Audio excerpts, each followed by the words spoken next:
Good. You got it? It ain't started counting down yet. There we go. We're good. All right.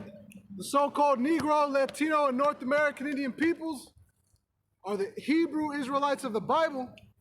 The so-called Caucasian race are the Hebrew Edomites of the Bible. Okay, believe it or not, that's who the prophecies and the Spirit is dealing with and how it's dealing with them. Okay, so all praise to the Most High, whose name is Yahweh. Bashem, Right. Khan. The Most High, whose name is Yahweh, in the name of His Son, which is Yahweh Shai. It's not Jesus. Okay, that letter J didn't exist. Okay, and we come out in the spirit of our power, which is only given to the nation of Israel, which consists of you Negroes, Latinos, and North American Indians. All right, double honors to the elders and apostles of the nation of Yashar Allah. That's how you say Israel. Okay, better known as the Greatmillstone. And Shalom, salutations and honor to our sincere Akim and fellow laborers who put their lives on the line to bring out this word and truth, this doctrine, and the truth and sincerity of the matter. And death to 2/3 of our own people. Right. Do you have something? Yeah. Okay, good. This is Joel 2:27. And ye shall know that I am in the midst of Israel, and that I am the Lord your power, and none else, and my people shall never be ashamed. Right, and how are we going to know that He's in the midst of us, that He's dealing with us? How are we supposed to know? Yep, everyone talks a lot on that. How are we going to know? What are some of the telltale signs, okay, that He's going to be dealing with the Negro, Latino, North American Indian people? Grab Genesis, the 49th chapter. This is Genesis chapter 49, and we want to show you. Sorry. Verse 1, and Jacob called unto his sons and said, gather yourselves together, that I may tell you that which shall befall you in the last days. Right, so what's going to happen to the sons, the tribes, in the last days? When you talk to these Caucasians, whether they call themselves Canadians or Jewish people or whatever, when you look at that land of Jerusalem, modern day, currently, presently known, what are they? They're not dealing with any of the prophecies. Just because they've taken on the laws and the customs of another people doesn't make them the original people. Okay? It does not make them the original people. Herod was an Edomite, man. The so-called white people on this planet are Edomites, okay? Grab real quick Deuteronomy 28 and 14. This is Deuteronomy chapter 28, verse 14. Actually start at verse 1. Deuteronomy 28:1, and it shall come to pass, if thou shalt hearken diligently unto the voice of the Lord your power, to observe and to do all his commandments, which I command thee this day, that the Lord thy power will set thee on high above all nations of the earth. Right. So this is a benefit to doing as commanded. Okay? But since our people, the 12 tribes, what we know as Negroes, Latinos, and North American Indians, since they've begun to disobey and they've fallen away from the Heavenly Father, He's turned away from them. Okay? Which is why we need a Redeemer, why it was prophesied that a Redeemer would come. Okay? Jump to verse 15. Verse 15. But it shall come to pass, if thou wilt not hearken unto the voice of Yahweh thy power, to observe to do all his commandments and his statutes which I command thee this day, that all these curses shall come upon thee and overtake thee. Yep. So for your disobedience, a list of curses is going to come upon you and overtake us. Okay? Now, hold that and get, what is it, Psalms 147. Sorry.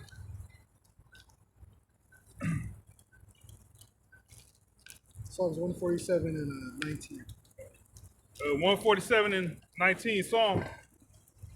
He showeth his word unto Jacob, his statutes and his judgments unto Israel. He hath not dealt so with any nation, and as for his judgments, they have not known them. Praise ye Yahweh. Right. So you see, the judgments haven't been known on any other nation. So the so-called Caucasian race, everything that they've ever done throughout history, they've received no punishment, man. That so-called Holocaust that happened is barely a fifth of what happened to the so-called Negro, which is barely a tenth of what happened to the Native American. And same thing for the Latino, man. In modern day, what you call Latinos, man.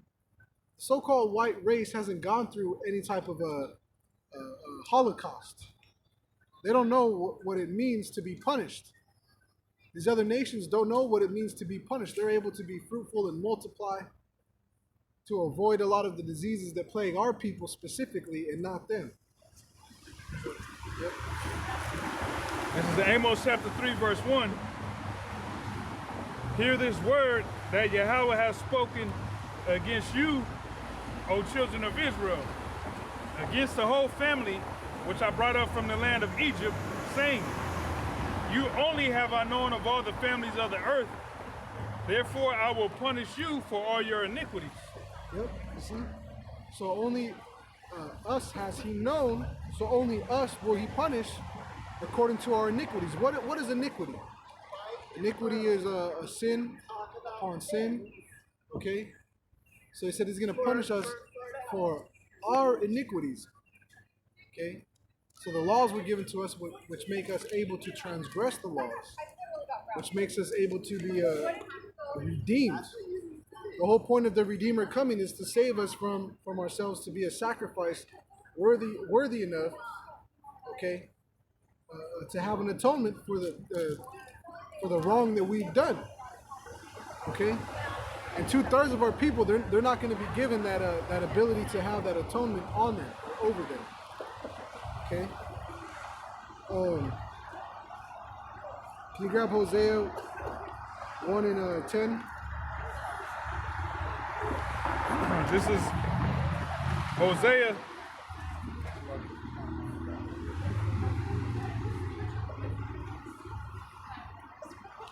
chapter 1, verse 10. Yet the number of the children of Israel shall be as the sand of the sea, which cannot be measured nor numbered. And it shall come to pass that in the place where it was said unto them, ye are not my people, there it shall be said unto them, ye are the sons of the living power. Where it said, there it shall be said to them that you are the sons of the living power. So would that not indicate that there was a loss of identity? What can you grab that? Thou shalt discontinue from thy inheritance. Yeah. Jeremiah 17 and 4. Okay. Thou shalt discontinue from thine heritage. Okay. Being removed and being into idols and stuff, you see? Because the Heavenly Father, he deals with people as a nation. So if the so-called, if the real Jews were Caucasian, then all these Caucasians would be what? Of that tribe of Judah, right? So where are the other 11 tribes? Go ahead. Jeremiah 17 and 4.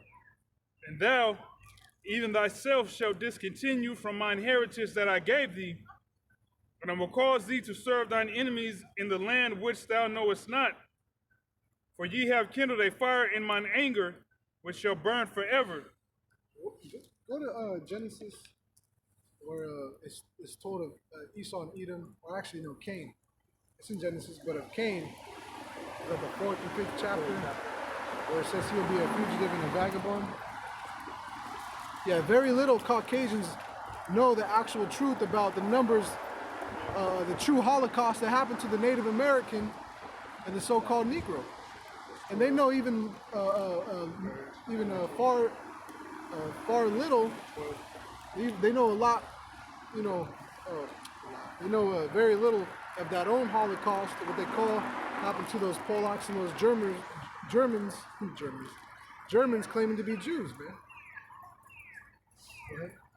This is, I'm going to start at verse 9. Genesis chapter 4, verse 9. And the Lord said unto Cain, where is Abel thy brother? And he said, I know not. Am I my brother's keeper? And he said, what hast thou done? The voice of thy brother's blood crieth unto me from the ground. And now art thou cursed from the earth, which hath opened her mouth to receive thy brother's blood from the land, from thy hand. Right. Who's known to commit the most murder? To commit the most murder on the planet as a race of people is the so-called white man. You see how he bombs and who he bombs? All the school shootings and mass shootings that take place are always what? Caucasian gunmen. They're always Caucasian gunmen. Taking out groups of people, man. Without prejudice. Go ahead. Verse 12. When thou tillest the ground, it shall not henceforth yield unto thee her strength. A fugitive and a vagabond shalt thou be in the earth. A fugitive and a vagabond thou shalt be in the earth. So which race of people, which classification of people have been known to go into other people's lands and spread themselves out into everyone else's country and continent, man? Is it not the so-called white man that's done that? Are the Latinos the ones going? Did they go and colonize in Australia? Did they go and colonize, Hawaii? Well, did the Negroes go and colonize Russia? Who's gone throughout the earth and colonized everyone else's continent? What does it mean? What does the word fugitive and vagabond mean? A fugitive and a vagabond, someone who's always on the run. A vagabond, a purposeless wanderer. Okay, that's the so-called white race. They wander into everyone else's business. They go into everyone else's country and land, and they decimate the indigenous. They destroy those local ways of life, and they say, look, McDonald's is better. Subway is what you need to eat fresh. Fuck all these fruits and vegetables you're dealing with. This is a pickle. You need more pickles in your life. This is some flatbread. You guys don't got no flatbread on the tree or nothing? So this guy is forcing his way down everyone's throat. It's apparent. It's very obvious. So as a whole, the Caucasian race, they've done that, and they've taken over everyone else's identity. Right? They want to take over everyone else's culture. John 10, verse 10. The thief cometh not, but for to steal, and to kill, and to destroy. I am come that they might have life, and that they might have it more abundantly. Right, but Yahweh Shai said he is come that we might have life. Because this right here is dead. All this is dead, man. That's why, when you get into landscaping, there are certain trees that your landscaper will recommend to you that'll stay green, won't attract bugs, they'll grow quickly, so you get shade quick to your property. Okay? In a perfect world and environment, in a perfect balance, the plants shouldn't be fighting and dying off to an imbalance of bugs and plant disease and corrupted soil. Because that's another thing. Out here in Washington, you got to get soil samples depending on where you live to know whether or not it's safe for your animals or your young ones to go play outside, because it's potentially contaminated with either nuclear waste or something of a similar, or lead. So there's harmful things out there that you gotta get your ground tested for, man. So the thief, he cometh not but to steal, kill, and destroy. So who's the one? So who? Again, let's take this one out. Who's on the planet going everywhere, stealing, killing, and destroying where he goes? Is the Arab? Is the Arab not staying put? Is he going around and colonizing everyone and setting up cities and embassies? These are very easy questions to understand. These answers are very easy to attain. And you should have excellent understanding in these questions and these answers. Can you grab Job 9 and 24?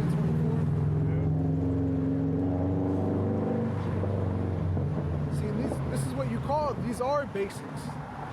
Because it should be an easily understood concept. Because it's the truth. This is Job chapter 9, verse 24. The earth is given into the hand of the wicked. He covereth the faces of the judges thereof. If not, where and who is he? Right. If not, where and who is he? So is not the so-called white man the perpetrator in all these crimes and all these attributes of what the wicked would be doing? The scripture is asking you, if it's not him, if it's not the so-called white race that's taken over the identity of what they call themselves Jewish people or Israelis, which Jewish people and Israelis aren't in the scriptures like that. They try to get on us for saying Hebrew Israelites aren't in the scriptures. Well, fuck, neither is Jewish. You have a Jewish, a Jewish woman, or was it Israelitish woman? Yeah. Okay, so they want to get on us about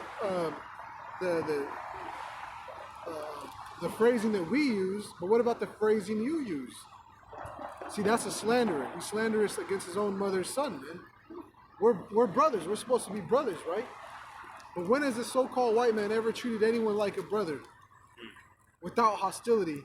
And then when he's about to get beat up or taken over, then he's like, no, peace, peace, peace, begging for his life. But while he was on top, he wasn't sharing none of the victory. His whole motto and attitude was to the victor go the spoils. So he took all the spoils. It's a very evident thing to see who the wicked are on this planet, okay? So you have more and more of these issues of World War III coming to pass between Russia, China, Germany, right, coming against the U.S. Even the Philippines don't want to mess with America no more, man. You got a lot of those people that still do, because it's so bad in the Philippines that anything's better than being there. But then when they come here, they're like, man, shit, they were better off letting their family members stay up here and sending them money and them just kicking it in the hut, taking turns sleeping on the twin mattress. Because it's bad down there for them too, man. It's bad for these nations everywhere else. But to hell with them, that's what they get. But in all that poverty and all that destruction, they're still not really pulling the card on this Edomite, this devil, man. They're still afraid of him. They don't want to call him out. But you see the leaders of the people, they're starting to separate themselves, man. So all the people that were confederate with thee, they have laid a wound under thee. They that have eaten thy bread, they've laid a snare for thee, man.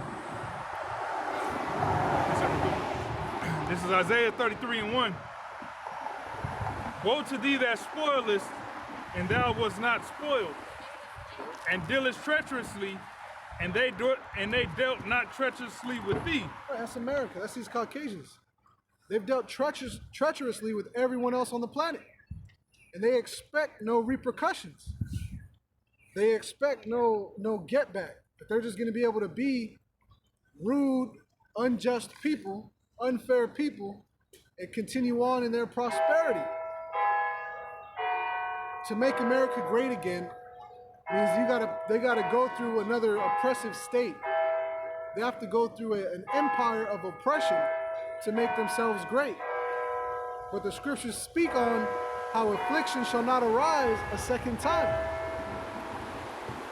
So that's what we're seeing. These demons are trying to rise from their ashes.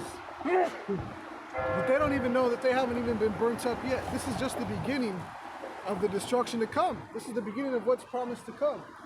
You got a missile sign? Okay. This is the beginning of what's to come, which is this fire to destroy and devour this whole world as you know it. Okay, this is what's going to correct and reset. Okay, this is what's going to correct and reset the world as you know it. Okay. Midway through verse 30, through verse 1, it says, "When thou shalt cease to spoil, thou shalt be spoiled, and when thou shalt make an end to deal treacherously, they shall deal treacherously with thee." Right. So right when America's like, you know what, we're not gonna mess with people no more. We're gonna let everyone do their own thing. It's too late. Everyone's gonna want to come and take out America, man. Look what America's done to all the people on the planet. What America has done to all nations on the planet. Now that this young new generation has to face the consequences, they don't want to fess up to it, man. They don't want to get into it. Grab that in the apocrypha. They shall complain of an ungodly father. Okay. So they're begging and pleading. They're going to be begging and pleading that, hey, look, you know, it wasn't me. It was my forefathers that did this. It wasn't me that did it. But lo and behold, they are their forefathers in the reincarnation, man. Their spiritual leaders haven't guided them properly to know judgment. To understand judgment, they have no comprehension. This is Sirach, chapter 41, and verse 7. You mind if I start it? Like 2 verses. Verse 7, "The children will complain of an ungodly father, because they shall be reproached for his sake." You see? The children will complain of an ungodly father because they're going to be reproached for his sake. Go ahead and read it. Verse 5, "The children of sinners are abominable children, and they that are conversant in their dwelling, and they that are conversant in the dwelling of the ungodly. The inheritance of sinners' children shall perish, and their prosperity shall have a perpetual reproach." It's talking about Edom, Esau, Edom, the Edomites. That's what that's talking about. Okay, they're gonna have a perpetual reproach. Okay, because of what their forefathers have done. Grab Isaiah 14:21. This is the book of Isaiah, chapter 14, and verse 21. And it reads,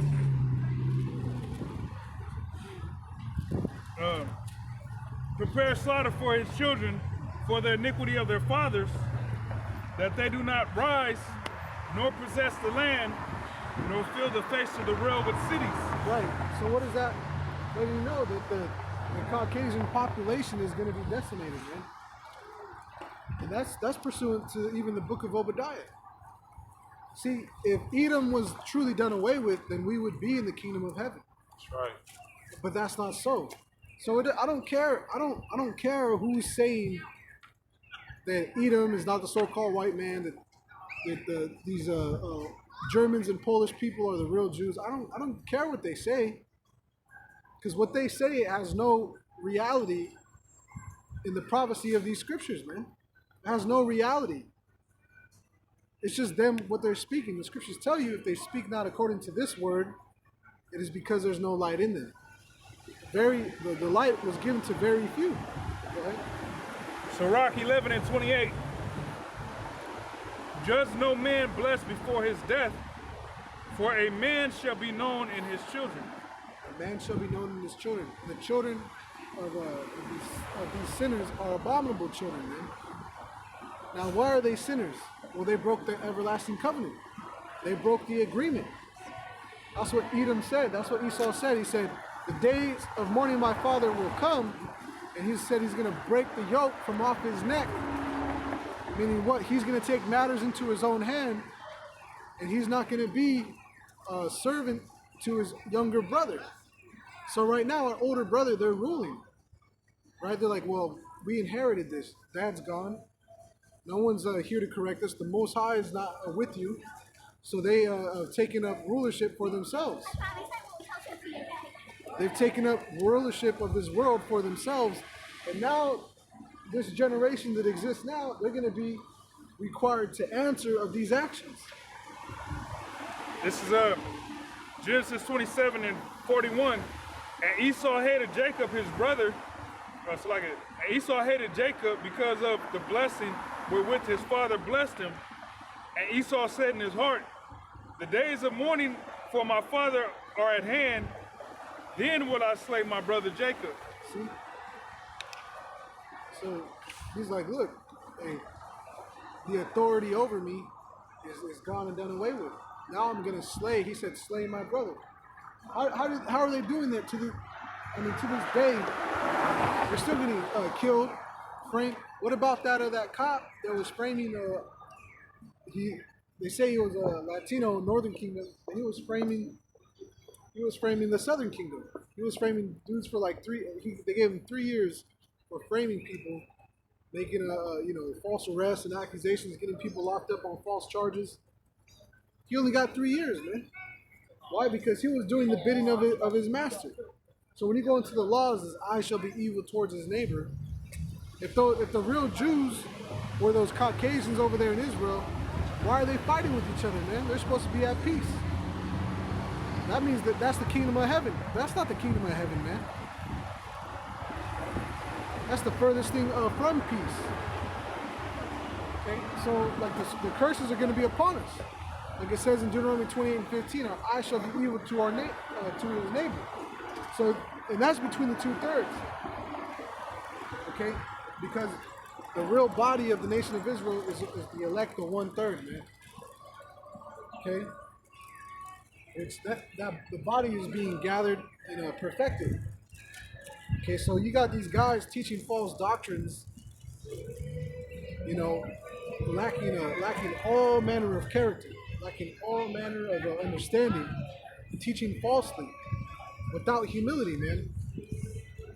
Whenever you try to correct Jake, they always feel like you're killing him. They're screaming like a child screaming bloody murder because they've been put in time out. They say, "Oh, you're persecuting us." This is persecution. What you see on these sides, we're not persecuting you, man. We're rebuking you guys, man. This is Isaiah 48 and 22.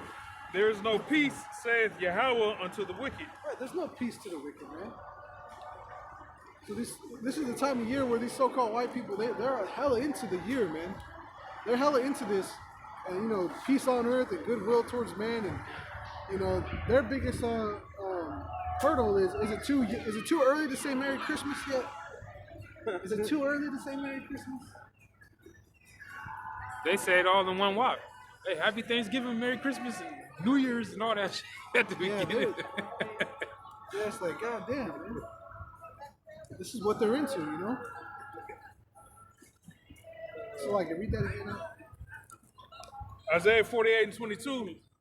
There is no peace, saith Yahweh, unto the wicked. Right, but there's no peace to the wicked. Save the Most High, man. So you see all this civil unrest throughout the whole world. You know that the real rulers of this earth are not empowered. Matter of fact, let's grab Proverbs. I think so. 29 and 2. Proverbs chapter 29 and verse 2. When the righteous are in authority, the people rejoice. But when the wicked bears rule, the people mourn. Right. So is the world not in mourning right now, man? So that lets you know the wicked beareth rule. Going back to Job 9 and 24. If not, where and who is he? If it's not the so-called white man,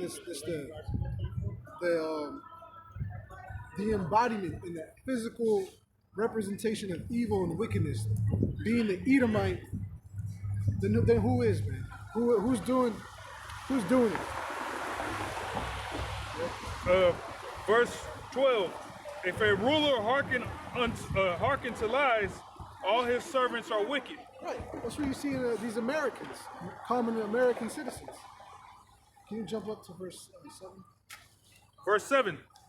The righteous considereth the cause of the poor, but the wicked regardeth not to know it. You see, the righteous considereth the cause of the poor, but the wicked regardeth not to know it. Okay? No, thank you. See, but the wicked regardeth not to know it, man. So if a righteous ruler was in place, they would consider the cause of the poor to turn that around. And there's more than enough money in this world to fix poverty and to fix, even depression, man. All of these evils come from, improper diet. But more than that, the Most High has not put an upright spirit in these people, man.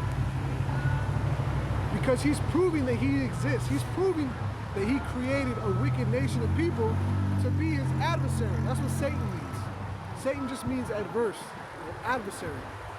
So the adversary to the Heavenly Father is what? This wickedness. 2/3 of his own people and the nation of the wicked themselves. This is Proverbs chapter 11, verse 11.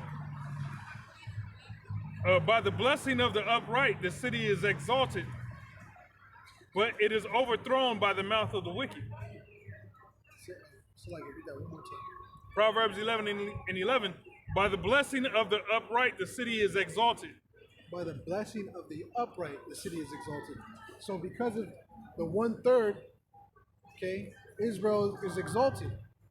That's why Esdras was saying, when all that destruction comes, please, remember us. Remember your servant. Remember your servant. When you come to judge the nations, remember Israel. And the Lord is going to remember Israel, but only 1/3. His 2/3 do not exist to him. They're not in his sight. They're muted. They can talk, they can make noise, they can do whatever they want, and the Most High, he doesn't even see them. He doesn't even observe that wickedness, okay? Proverbs 11 and 11. By the blessing of the upright, the city is exalted, but it is overthrown by the mouth of the wicked. But it is overthrown by the mouth of the wicked. So anytime you try to say, oh, look, these are the real Israelites according to history and prophecy, what do the wicked say? Nah, that can't be them. X amount of them have this, disease or, criminal record, this and that. You know how many of us are brought up on false charges? You know how many of our people, when they go to these hospitals, are given these diseases on purpose? And you'll say the so-called white man ain't the devil. Yeah, you got all these things that have happened and taken place, man. We shouldn't. It's like Deontay Wilder said. I shouldn't have to tell you. You got Google, right? Go Google it, man. You got Radio Raheem's dumbass. Can you elaborate on the 400 years? Can you elaborate, or what do you mean? We shouldn't have to elaborate on what we're saying. You have Google. Read it. Research for yourselves, man. We shouldn't always have to give you these examples. You should already just know. And if you don't know, that's your fault. Having all this free time on your hands and you're not researching, you're not learning, you're not studying, you're not asking questions, you're not cross-referencing information. Okay? You need to be able to consider these things that have happened and taken place. Okay? Isaiah 10 and 1. Woe unto them that decree unrighteous decrees, and that right grievousness which they have prescribed. Right. Destruction to them, okay? The decree unrighteousness, and decree unrighteous decrees. The decree unrighteous decrees and wickedness. And that right grievousness which they have prescribed. Right, grievousness. Something that's grievous is something that's very, very harmful, painful. It's grieving you. That's like people in depression are in grief, right? When a loved one dies, people are in grief. Sometimes a loved one dies right? And then the spouse will die soon after because they're just heartbroken, right? Yep, Grieving. yep. That's a grievous thing for people. So same thing with George Bush Sr. That cracker's dead now. Right. His wife died, if I'm not mistaken, first, Yep. and it's been like maybe a year or two, and now he's gone. One brother said he was on his 9th kidney transplant. Oh shit. He was hanging on to dear life, man. After a while, I mean, there's some things in your body you can't replace, man. Doesn't matter how young of a donor you get. It's time to go, man. Most High's tired of letting you get cut up to take away from other people's living, man. Okay, so destruction to them. Okay, the decree unrighteous decree, decree unrighteous decrees, man. Getting shots and having to shit, even work for a paycheck is unrighteous, man. You're supposed to be able to work whatever you have and let your yield come in to be your results, to be your sustenance, man. Yeah, taxes is just another way that they try to justify, well, you got to pay your tithes, you got to pay your taxes to the government. Government needs to be run. That's how we get the roads, So a lot of these people, they don't understand the system. They don't understand, that they're slaves. A lot of these people are very happy being slaves to this society, man. They like this so-called freedom, man. See, a lot of these people don't have a successful mindset. They live paycheck to paycheck. A lot of these people are stuck in a rut that they've accommodated. This is Proverbs 17:15. He that justifieth the wicked and he that condemneth the just, even they both are abomination to the Lord. It says he that Justifieth the wicked and commendeth condemneth the just. Right. Even they both are abomination. Right. So look, just because you have someone in power who's trying to give, it says justifying the wicked. Okay.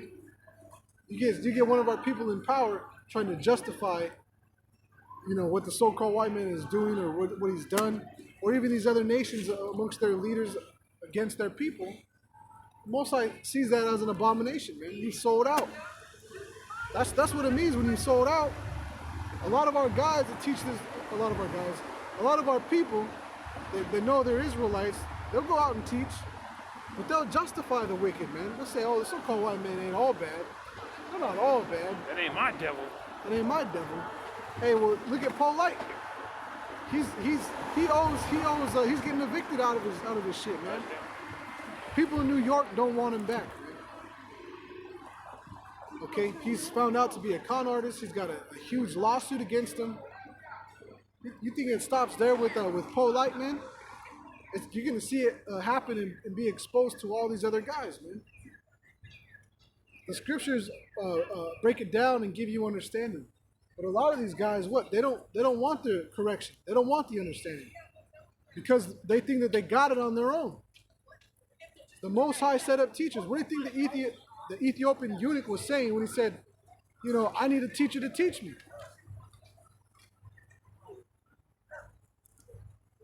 Look at, man, everything, all this that as we know it is messed up.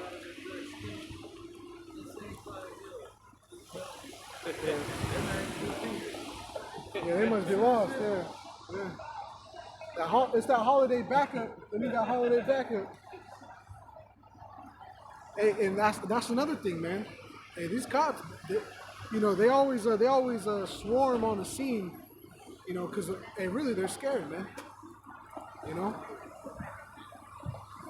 Because they know a lot of times what they're doing is wrong. You got a 10-year-old black male with a BB gun. No, thank you. No, thank you. Sure, yeah, we'll take one. Okay.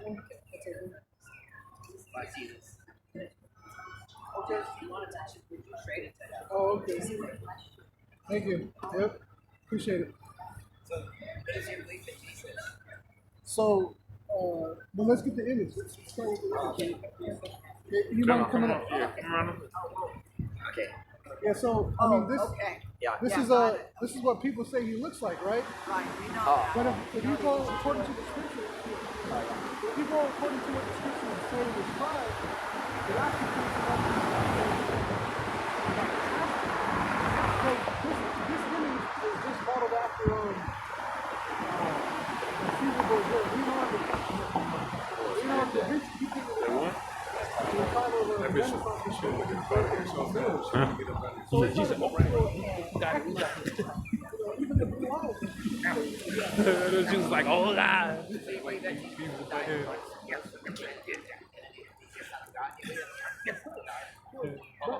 Okay, we're not gonna, yeah, Oh, go we ahead. totally get it. We know he was Jewish, we know he wore a white. Yeah, we understand. Okay. That's it. Yep. Yeah.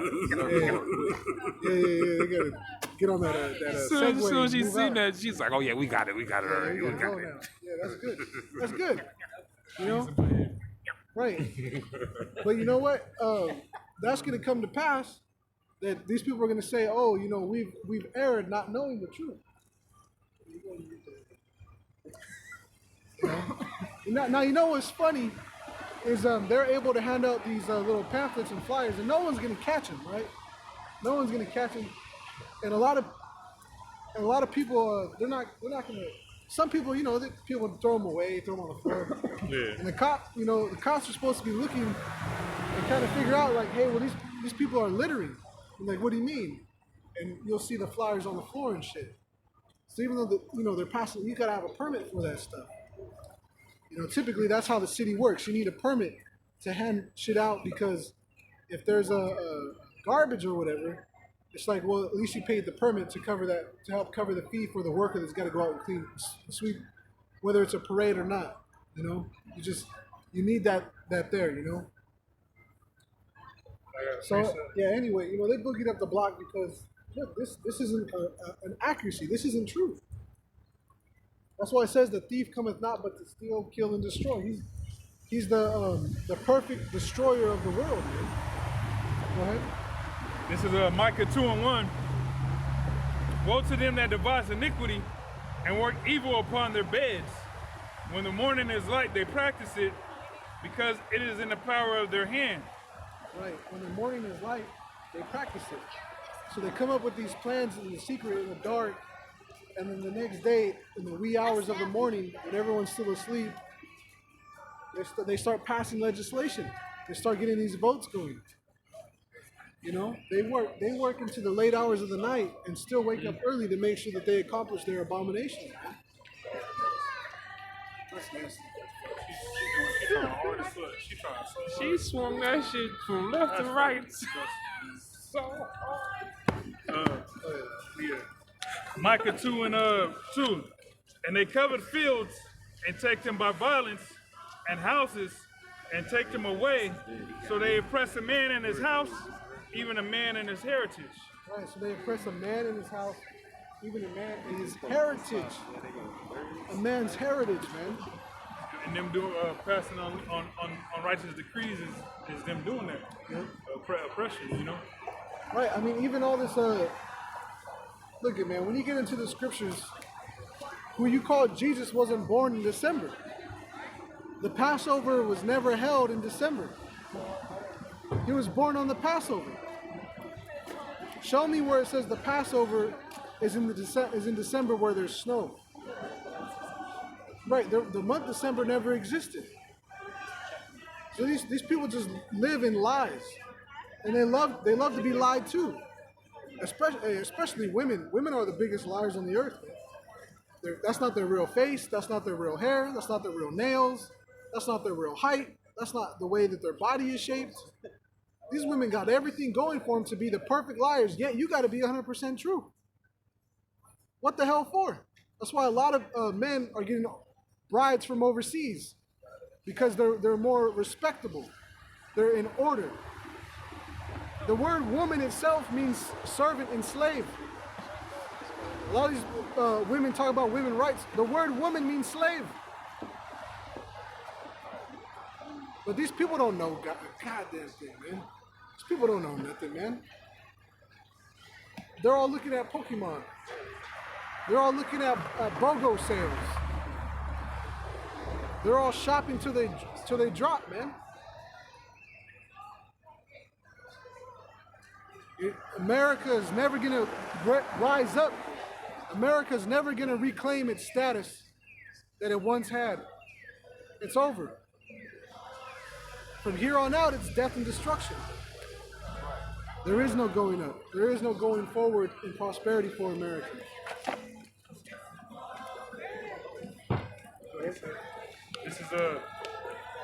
This is Luke chapter 2 and verse 8. And it reads all right, verse 7, because he's talking about the Lord wasn't born in winter. It says, and she brought forth her firstborn son and wrapped him in swaddling clothes and laid him in a manger. Yeah, if you had a baby born in the winter, you're just gonna wrap him in some light linen. You know, it's cold, and you're not even in a real room with real heat. And you're just gonna wrap a newborn baby in you know, some cheesecloth. Come on, man. Because there was no room for them in the inn. And that's what they show in the depictions. They always show them in, like, you know, some, you know, bath towel or bathrobe. You know, they just wrap them in swaddling. Someone look at that word real quick. Swaddling. Tazion.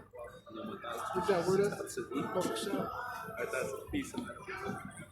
So we're gonna see what this word says.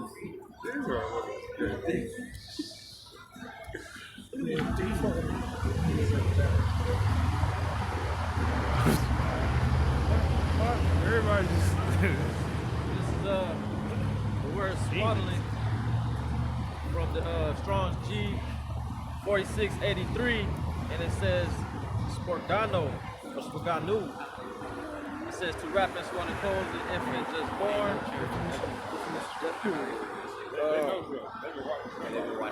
Meaning to strap or wrap with strips, to swap. Infant at the Oriental custom, wrap in swaddling clothes. It said in strips. Google it. Google swaddling. Google it. So basically, you're getting the idea of like rags, right? It's put together in rags. Look at these dudes.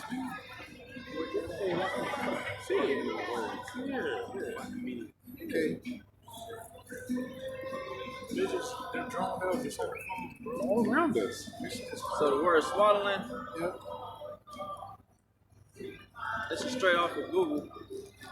It says, swaddling is an old age practice of wrapping infants in blankets or similar cloths so that movement of his limbs is tightly restricted. So one definition is talking about strips like rags, right? Another one is basically bundling, like what the Native Americans do. They make what's called the bundle baskets or bundle beds, right? And that's where you see where the baby is bound up on a baby board. They call them baby boards. It's bound up so that it can't move, and it actually is comforting to the child. It feel like it's in the womb again. Yeah, it's tucked. Yeah. You know, like when your parents tuck you in at night. You know, maybe you wanted to be tucked in so the cold air wouldn't seep in, right? So you bundle up. Because that's what you do with the newborn. So you wouldn't do that in the winter with strips of cloth and light rags. Again, when is the Passover held? Passover was never held in the winter. The Passover, okay, when you really look into it, and you look up the certain words, and you're going to see like a green-eared corn. You're going to come across these terms. When is corn ever green or growing? Also the bar, the lambing, it happened in lambing season. When the lambs have babies, which is in the beginning of spring.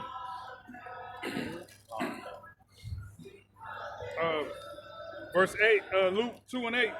And there were in the same country shepherds abiding in the field, keeping watch over their flock by night. Right, man. When it's cold at night in December, you're not going to have sheep out there eating In the field. in the field. Where's the grass at? They're eating snow. Especially at night. Right, especially at night. What the hell? Yeah. That's true. A warm warm springs night. You know, it's comfortable enough to be outside in the spring and the winter. No. Oh, it's in the spring and the summer, not in the winter though. The winter is dead ass cold, man. Fall too. Dead ass. You know. That was it on that. Yeah, so this misrepresentation of who the world calls Jesus. Look, the thief cometh not but to steal, kill, and destroy. Okay?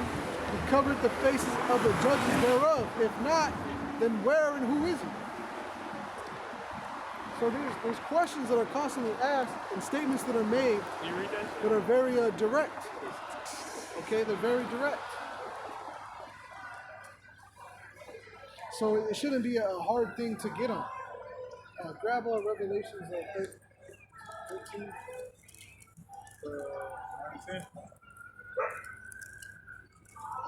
Actually, you know what? Revelations 13 and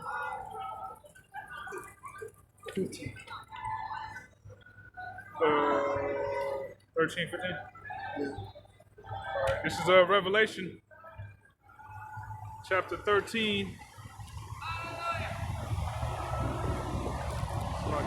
Revelation 13 and verse 15. And it reads, and he had power to give life unto the image of the beast, that the image of the beast should both speak and cause that as many as will not worship the image of the beast should be killed. And he causeth all, both small and great, rich and poor, free and bond, to receive a mark in their right hand or in their foreheads. Right, now when you look up that word mark, okay, it's a cutting, an insertion of the flesh. It says in their right hand or in their forehead. Now the law says you're not supposed to make any cuttings in your flesh for the dead, right? Now it also said in their foreheads. Okay, that mark is, when you go into Ezekiel, it talks about a mark which was a tawah to make them exempt from judgment. With this Edomite, he's going to want to put a physical mark, his own mark, okay, into your body, okay, to make you his property. Just like you having a social security card and a driver's license, that's more proof that you're his property. You belong to him. You are a citizen of this country. Yeah. Okay, so they're going to further that step and make you a microchip.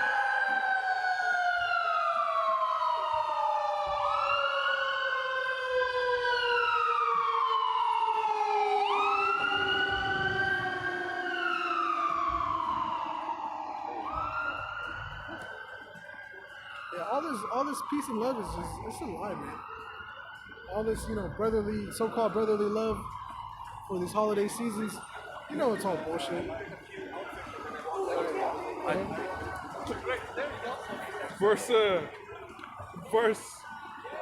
17. And that no man might buy or sell, save he that had the mark, or the name of the beast, or the name of his or the number of his name. Right. So it says you can't buy or sell without this mark. So you're not going to be a part of their society unless you have this technology. Now, when it talks about going in on the forehead, another thing is the law would tell us that we would wear a frontlet on our forehead between our eyes. So it said a mark on the right hands or in their foreheads. When you look at that word, the forehead, it's talking about between the eyes on the head.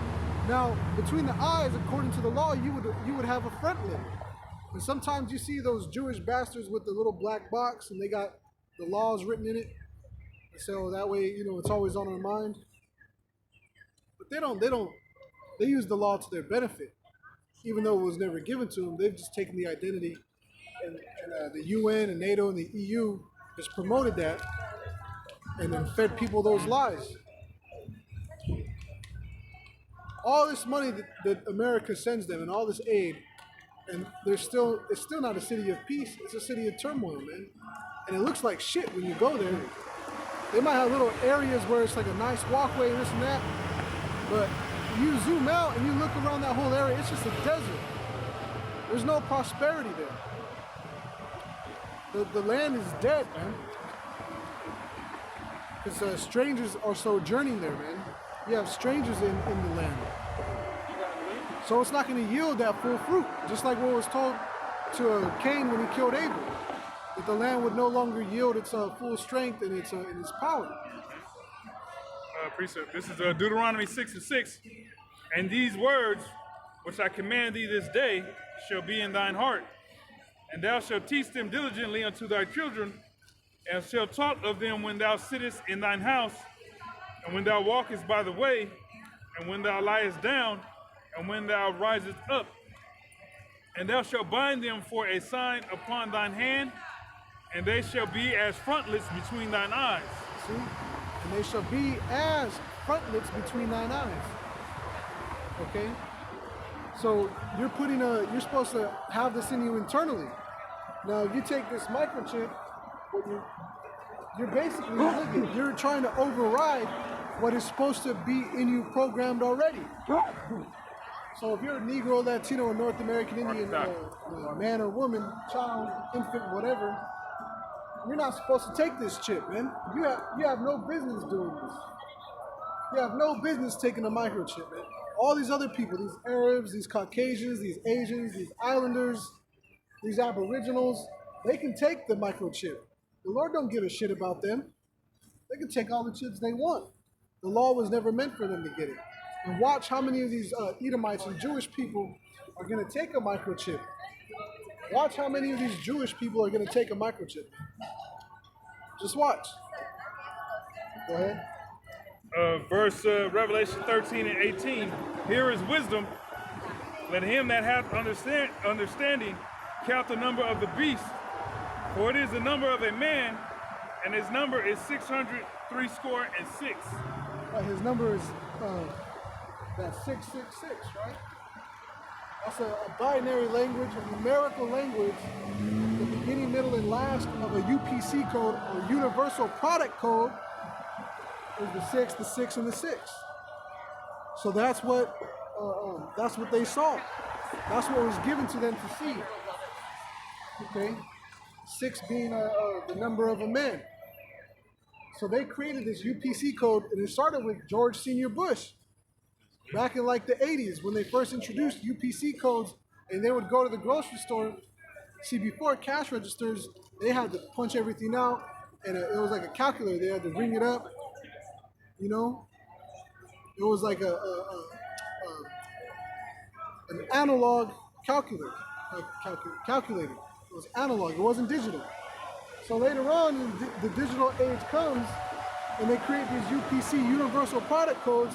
And there's a video showing George Senior Bush at a grocery store, and they're showing him how they're scanning groceries, cans of food, and all these things are in boxes and bags and cans, how they're scanning it and moving it quick.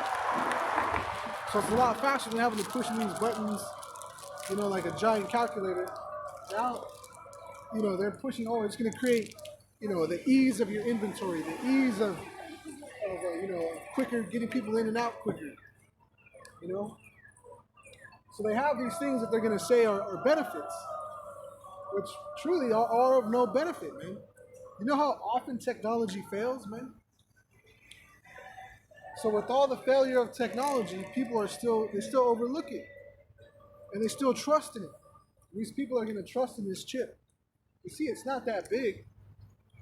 And they're gonna use all types of things to coerce people into taking that chip. But the law tells you you're not supposed to put any cuttings in your flesh for the dead. You're not supposed to put any marks or prints upon you, man. You're not supposed to be doing this. Okay? You got guys out there that aren't warning the people of this disaster to come. All this, Jesus' love bullshit.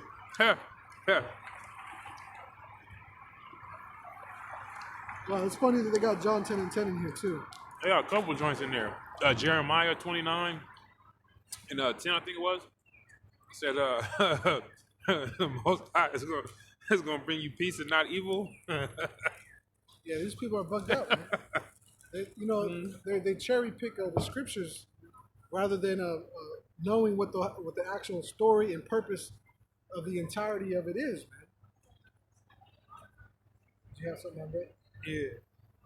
This is Ezekiel 2 and 3. And he said unto me, Son of man, I send thee to the children of Israel, to a rebellious nation that hath rebelled against me. They and their fathers have transgressed against me, even unto this very day. For they are impudent children and stiff-hearted.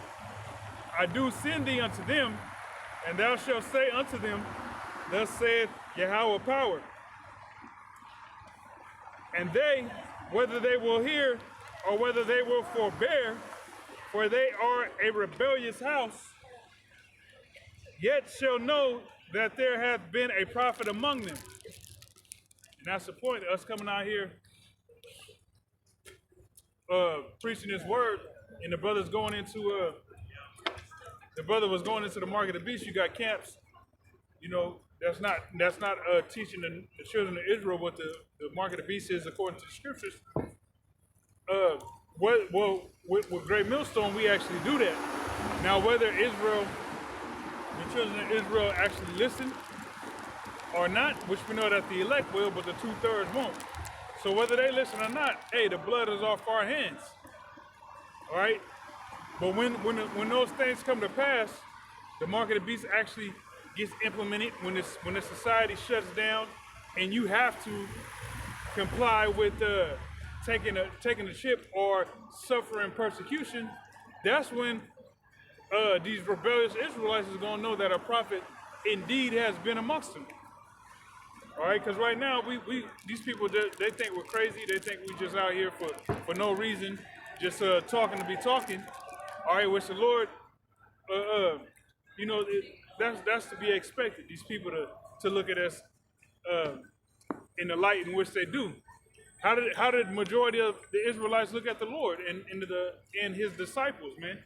They looked at him as being rebellious, enemies of the state, so to say. That's the same way these people look at us, and it's all good. All right. Hey, Tazio, you mind grabbing me a scripture?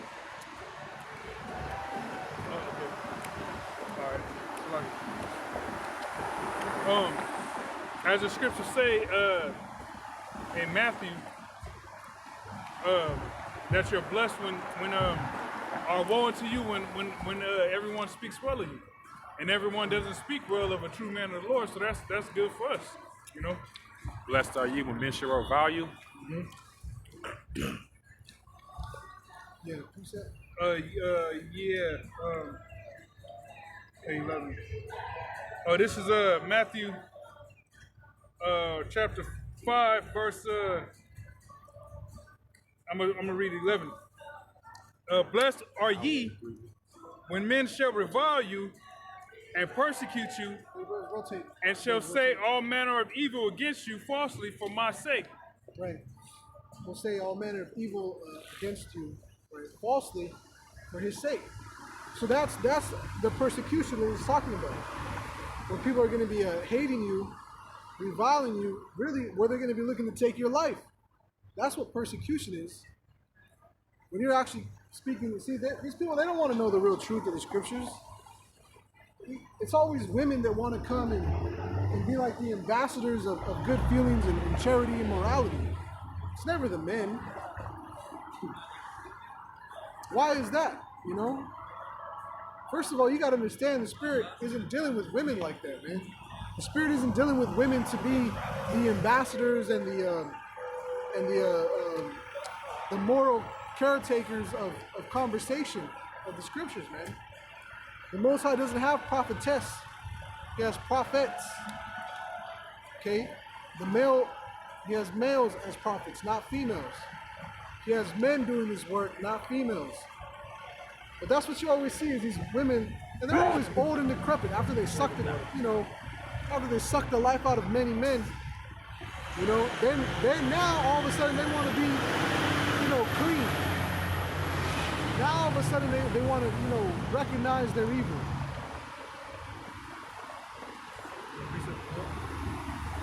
This is 1 Peter chapter 4, verse 14. Verse 13. Verse 12. Beloved, think it not strange concerning the fiery trial which is to try you, as though some strange thing happened unto you. Right. But rejoice, inasmuch as ye are partakers of Hamashiach's sufferings, that when his glory shall be revealed, ye may be glad also with exceeding joy. This is the point. If ye be reproached for the name of Hamashiach, happy are ye. For the name of the anointed. Now, the testimony of the anointed is the spirit of prophecy. His testimony was all about prophecy. So the mark of the beast, okay, is something that you have to talk about. That's part of the testimony, is the spirit of prophecy. That prophecy to come that matters a lot is this RFID chip. So you got guys that are saying, you know, or not trying to make a big deal about this, but you're taking away from the book. You're taking away from the word, man. So you're going to be taken away from the book of life, and the plagues are going to be added unto you, man. That missile fire is going to come and devour you. You're going to be denied the inheritance of the kingdom. You'll have to be born into it. Go ahead. For the spirit of glory and of Hamashiach, for the spirit of glory and the Most High resteth upon you. On their part he is evil spoken of, but on your part he is glorified. Right. So they'll speak evil, but on our part he is glorified. You see? Right. That was it. Yeah, let's keep going. Okay. Verse 15. Because this is self-explanatory. You shouldn't have to break this down. Right? But let none of you suffer as a murderer, or as a thief, or as an evildoer, or as a busybody in other men's matters. Yet if any man suffer as a Christian, let him. Which that means to be a follower of what the anointed was doing. You're anointed also yourselves. Get that in real quick. Grab it Obadiah. It's like 1 in 19 or 20. Right. Exactly. Okay. This is Obadiah.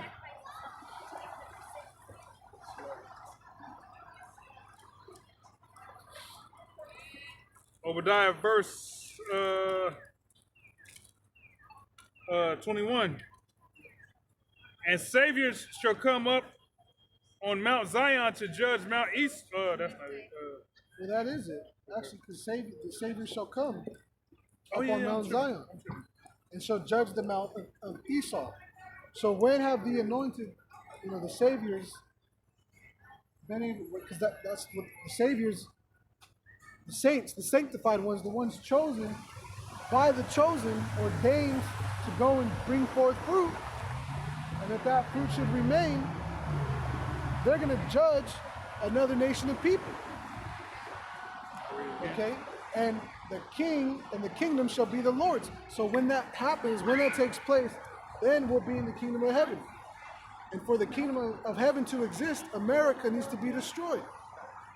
That should be an easy concept to understand. But a lot of these people, man, a lot of Israelites especially, they want to stay in America and have the kingdom on the side.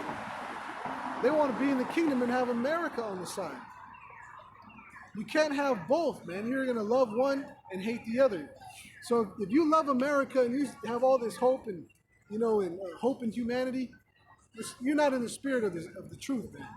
You're not doing this the right way. Okay, because there is no hope for humanity. There is no hope for humanity, right? Go ahead. Real quick precept. This is Psalm 94 and 20. He said they want to have America on the side, build a kingdom within America and shit. 94 and 20 Psalm. Shall the throne of iniquity have fellowship with thee? Right, shall the throne of iniquity have fellowship with us? All the wickedness of this society, is it supposed to have a fellowship with us? Is it supposed to reign next to us?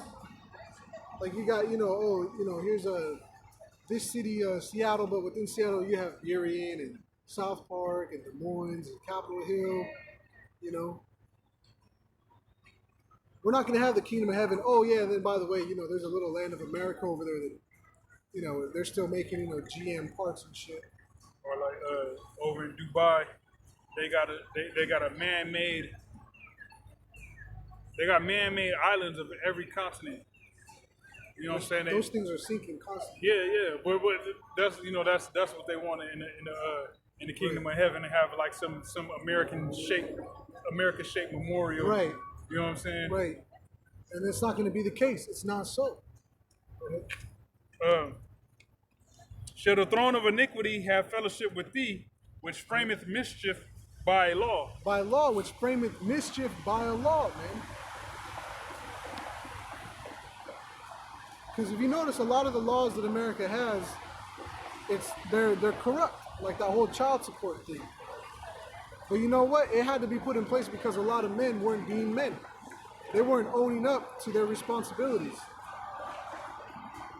A lot of these men, you know, are getting women pregnant, not even knowing how to choose. The scriptures tell you how to choose a woman.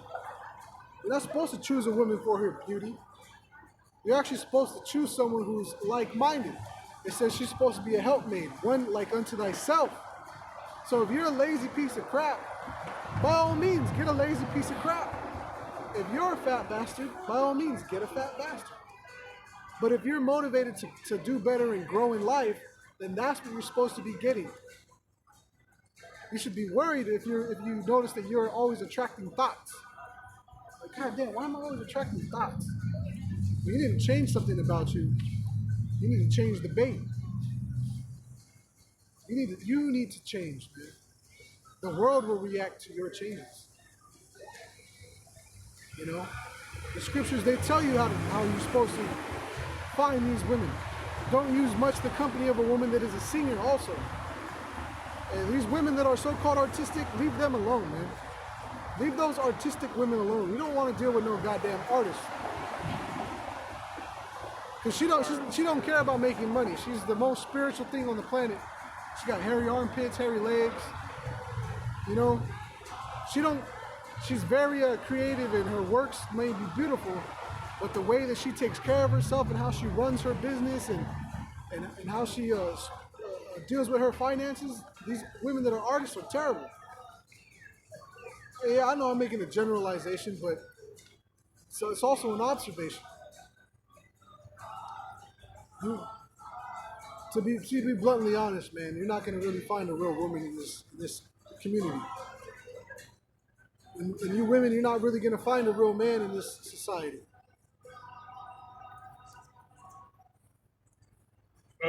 Obadiah, verse 21, and Savior shall come up on Mount Zion to judge the mount of Esau, and the kingdom shall be the Lord's. So, now real quick, going back to what the brother brought out before this, okay, framing mischief by deceit, right? Writing these laws and making mischief into a law, like that, like again, going back, like the child support issue, okay? You're supposed to be able to have your own land and you know, one or two women, you know, that way they can help each other raise the kids while you're out, you know, tending all the field and reaping in, you know, the fruit and all that stuff, and your children, they'll help you, and you'll hire people to come help you, or you and your neighbor will kind of help each other out, alternating days or something. But that way of fair exchange in life has been taken away. And so what you have in place is this whole money scheme and system. So everything is taxed. You want to start a business? Okay, we're going to tax you on this. And these are the things that naturally come with it, but they're going to charge you the service. So it's like if you, like in the ancient world, you would buy an animal. If that animal multiplied, you didn't have to pay. You didn't have to keep paying the guy you got the animal from because it's reproducing. You'd have to sit down and write no contract out like every you know, one born 5, you got to give one to me, or you don't come up with contracts like that. It's like, no, this is yours, you paid it, it's yours, you own it, that's it. Go your way. But in this society, you could own land, and every year you got to pay a property tax. so you never own the land. When have you ever bought a pair of shoes and then every year you got to pay a shoe tax? For every pair of shoes you have to pay a shoe tax. You don't, because you own it. When you own something, you don't pay on it anymore. So these devils, man, they write these laws to keep you in more of a slum. You know, they keep you in more of an oppressed state. That's what this chip, that's what all these institutions of the wicked are about. Keeping you further oppressed. Okay? They are the image, you know, the image of this beast that revived Roman Empire, man. They've taken on all the things of those empires. Okay? So that's why when you look at buildings in the capitals and the state buildings, that's why they look like Greek and Roman buildings. That's why they have a republic and a republic, and they call themselves a democracy. That's why they have a Senate and a House and senators. That all goes back to Rome, and that's why they have a president or a pharaoh, which goes back to Egypt. You live in a pyramid scheme. You live in a pyramid scheme. You have the owner of the company, then he might have a CEO or a boss, and then it trickles all down to the employees. You live in a pyramid scheme, man. The scriptures tell you the truth shall set you free. Because that's the only place you're going to get freedom. Because every year you're alive and you're making more than what, like $9,999, you gotta pay tax. And if you ever had a student loan, they're taking that tax money right out. They're keeping that shit, man. They loan you money with an interest rate. You're not supposed to lend and loan with usury. And then after 7 years, you're supposed to, if they can't pay it back in 7 years, you're supposed to forgive the debt. You're not supposed to hang on to that forever. But in this society, they even got rid of that. Now there is no 7-year clause no more. That shit's with you for life. It doesn't matter. They're gonna keep coming at you, man. But these people want to talk about Jesus. Jesus saves. And they have no idea what they're talking about. Okay? So there's a responsibility that you're supposed to possess when you're teaching this word. There's a responsibility that you have to expose and show all this. That way your hands are clean of their blood, so that when that trouble comes, you warned everybody. So now that blood is washed off of your hands. But if you warn no one to come, well, this blood will be upon you. So you see these guys in these groups, Nate, Satan, ISUPK, right, so on and so forth, and they're not warning people of this chip. They're not warning people of the martial law. They're not warning people of World War III, America being destroyed, the so-called white man is the devil. They're not warning the death of 2/3 to come of in famine and race riot. And they're not warning people of these things. The Yahushua is coming back to destroy this place. They got a lot of blood on their hands, man. You see, they get a lot of views on their videos, right? They get tons of views on their videos. So they got a lot of blood on their hands, man. And Yahushua really doesn't have no place for them. So he's giving them up to their own vile affections, man. Which really, that scripture is talking about, you know, the homosexuals. But the Most High will allow people to feed into their own bullshit. You got these guys out here singing songs, man. Sounds crazy. Yeah, they're not even in, they're not in tune. You know, they don't sound too professional, which that's fine, whatever. It's like a bunch of Asians, though. That's what's even funny to me. Hey, man, that stinks. That stinks. Or whatever that is, that stinks. Do you have someone there? No, I was looking for the law of divorcement, where the woman don't take the children. Oh, right. It's okay. Get on Ezekiel and warn them, the watchmen, and warn them the blood will be off your hands. I just read the 33 or 3. Both. Second half. Ezekiel. I read earlier. I stopped at verse 5. I can pick up there again.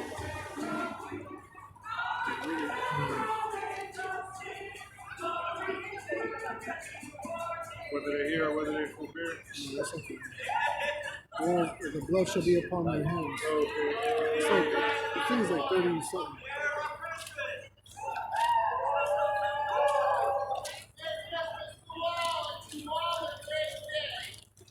Yeah, it's ridiculous, man. But look, you're supposed to be warning the people. The song you're singing is actually supposed to be a doctrine, not supposed to be out there caroling. I mean, that's fine and dandy, you know, but do the real work first.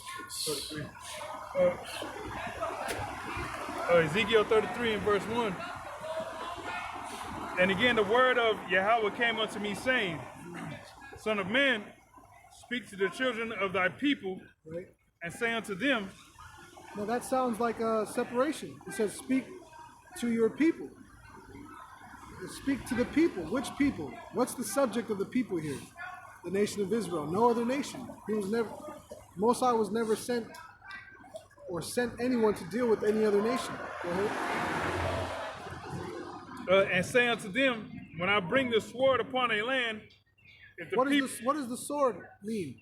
When he brings killing, when he brings death to a land. And your modern day sword is a projectile. We have different types of swords, of weapons. In the ancient day, they would say the sword is upon us. It didn't mean that there was just an army full of swordsmen. It meant that there was an army upon them. And they could have had siege weapons, cavalry, footmen, archers, okay, guerrilla warfare fighters. They had all types of beasts. They had all types of things to win the war. So they say the sword is upon us. Didn't mean it was some giant floating sword that would come and just bam, bam, bam, bam, start smacking shit down. Got swords on their shoulders. Yeah, just a giant flying sword, just bam, bam, bam, bam. That's not what it meant when the sword was come upon you. The sword, when it says the sword has come upon you, it means, look, the armies are here, man. They're at our border. They've brought us, even in Obadiah, it tells you they brought them even to the border. When you go to the border of someone else's land, it's like, what are you doing at my... It's like at a house. If someone comes up, you got a fence, and they come up to the fence and it's locked, and it's like, why are you at my border? What are you doing here? Why are you disturbing my peace? And, oh, I come in peace. I want to give you this flyer and tell you all about the Book of Mormon. Right? You're like, man, you don't come in peace. Get out of here. So it's the same concept. Go ahead. People bugged out, man. Ezekiel 33 and verse 3.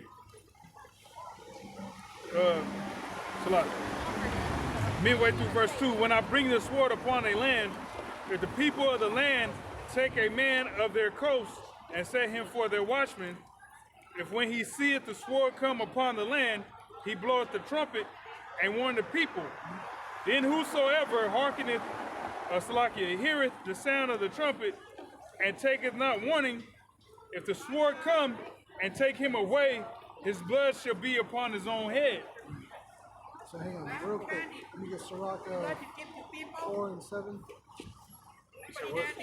No, no thank you. No thank you. No thank you. So Sirach 4 and 17. Okay. Right? Actually, grab a Sirach 4, 17 through 19. Real quick. It's for an example. Sirach. Okay. So here it is. You have a warning of what's to come, right? And these people, they're not taking heed to it, so the blood shall be upon them. Every lie upon the part, like, but I Sirach 4 and 17. For at the first she will walk with him by crooked ways, and bring fear and dread upon him, and torment with him all nations.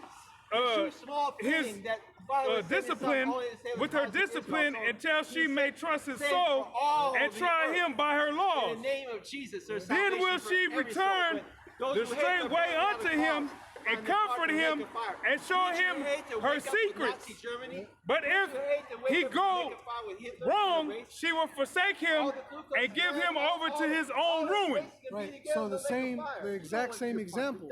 If you had the watchman come and tell you, then and you didn't listen, then the blood was on you. So wisdom is like the same way. If you're not taking wisdom into account to do what's required, then that's going to be upon you after it's built you up. So you got these guys out here who call themselves teaching, but they're selective teachers. Like a guy like that, like what the hell? What are you wasting your breath and your time for? Like what the fuck does that even? What does that do? Right, you know, because what he's doing is to be seen in the eyes of men. See, what we're doing is to be a spectacle, and this is our testimony. This is how we wash our hands to get that blood off of us by saying, look, we're telling you what's to come. Look, you don't gotta listen. But the funny thing is that people always have an opinion when you're doing it. But if you weren't doing it, they got no goddamn opinion about it. Right? Is that guy gonna be doing that every hour on the hour? You know, like a traffic update, like a weather forecast. Is that his life? No, man. He just does it when he sees someone and he thinks he's got something to say. And what does he run off of? That bullshit European Christianism. That's all he spouted out was bullshit Caucasian Christianism. See, there's differences in this thing, man. So as an example, okay, we read in Sirach, okay, how wisdom would leave you when you don't take care of it. It's going to let you see, you know, how you fare for yourself. So same thing with these warnings that we're giving you. You don't take heed, okay, well, you need to fare for yourself then. Fend for yourself. Okay, you keep going in Ezekiel. Ezekiel 33 and verse 3. Start at 5, because you finished verse 4. Yeah, Ezekiel 33 and 5. He heard the sword, he heard the sound of the trumpet, and took not warning. His blood shall be upon him, but he that taketh warning shall deliver his soul. You see, exactly what we mentioned. Okay, keep reading. But if the watchmen see the sword come and blow not the trumpet. Right, so here it is. We see the RFID chip, and we're telling you don't take no chip. Right? We're telling you don't take no chip. We have all these people that are going to take the chip just so they can go to the club. So they can get that extra 10% off on a savings or whatever, right?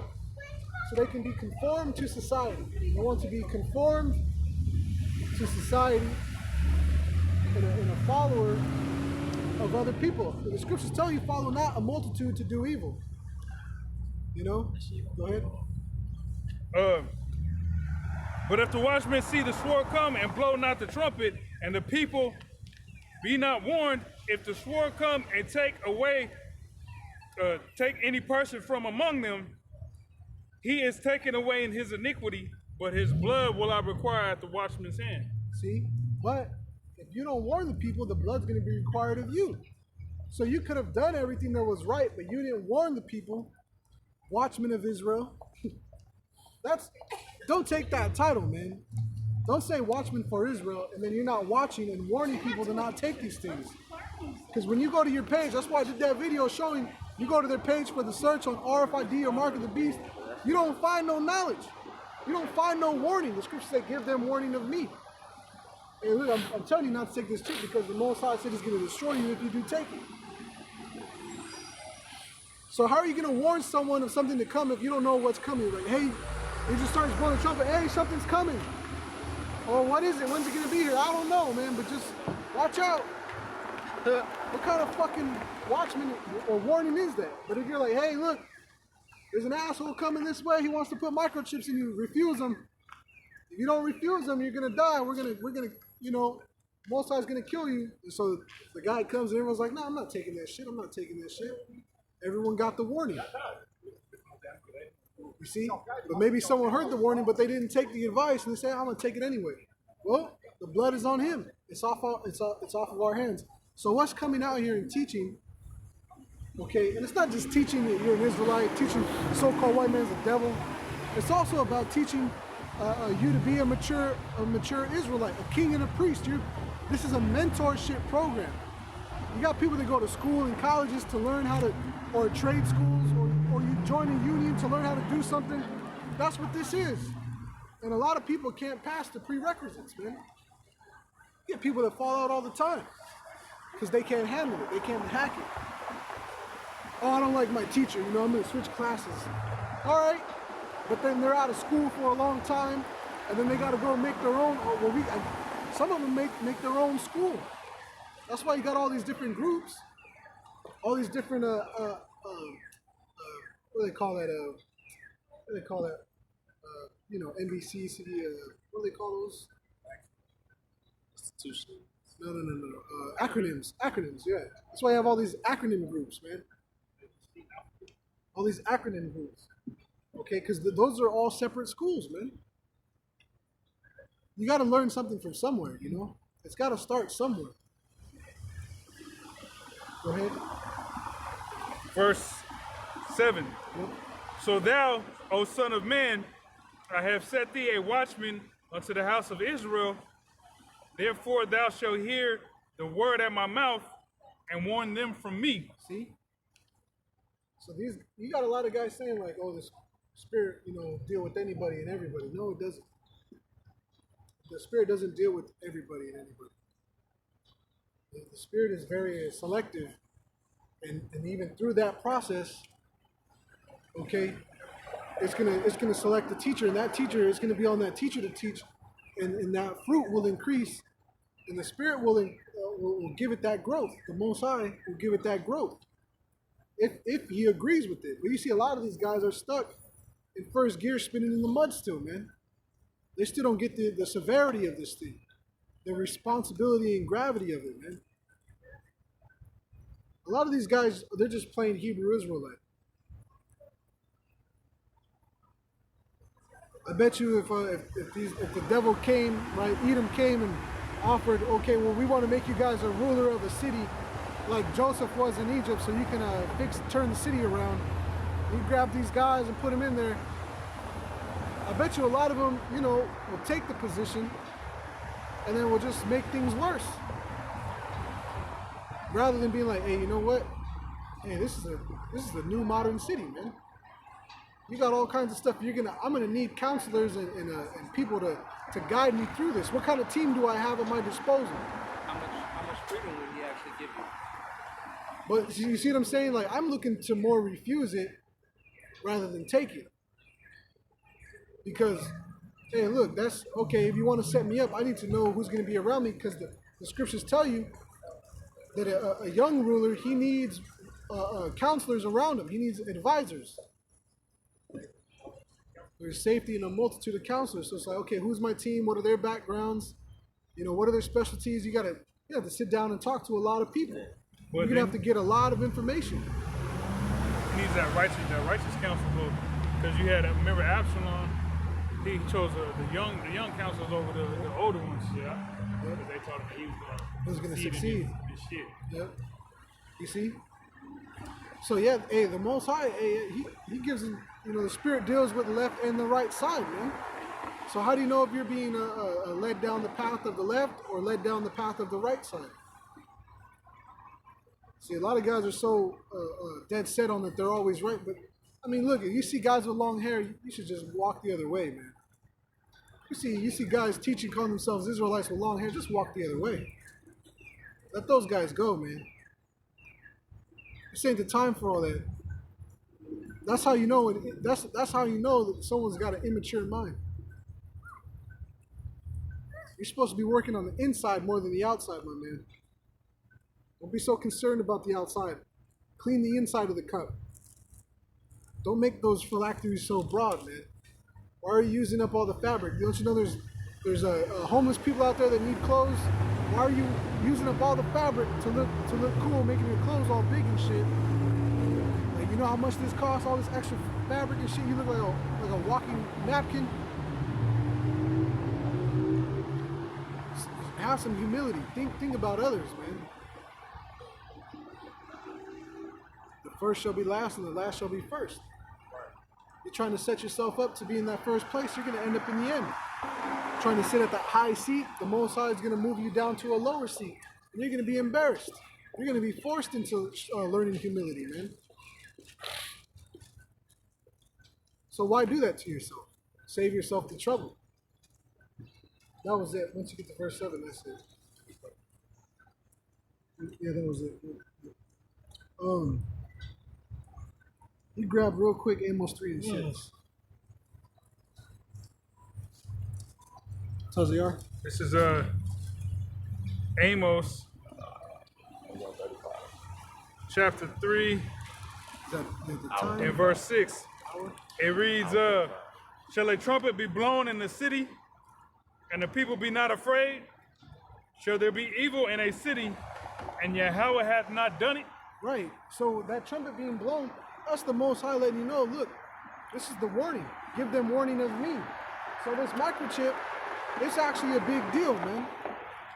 Okay, like I said, George Senior Bush, he started this whole thing with the UPC code. A lot of people that, you know, you can call it a fun fact. You could say we know fun facts and stuff or whatever, but the reason we pay attention and learn these things is because it's relevant to the information that we have to give you. We don't learn a lot of stuff to just gloat and into seem big-headed or high-minded of you. No, we take on a lot of information and filter a lot of bullshit to better push this truth so that we can be more relatable to people.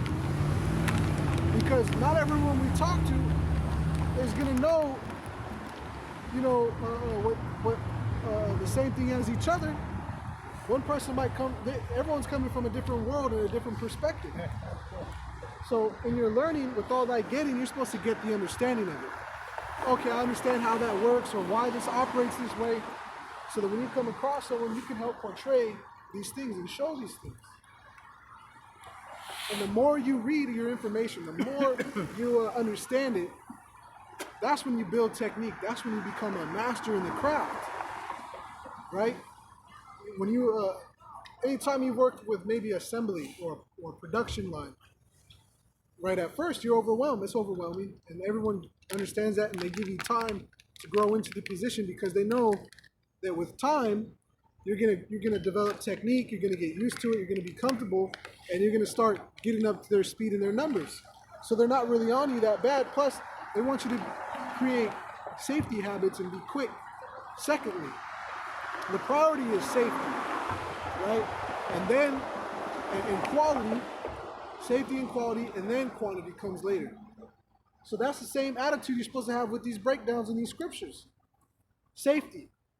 You want to make sure you're breaking down and understanding things correctly. Whatever you don't know, don't speak on. Okay? Safety. Quality. Precept upon precept. Understanding actually, you know, why this was said and why that's being said and the purpose to this or that, you know, really getting into it. Okay, then that leads into, you know, your quantity. You know, how much can you give? That's really what it comes down to. How much can you give?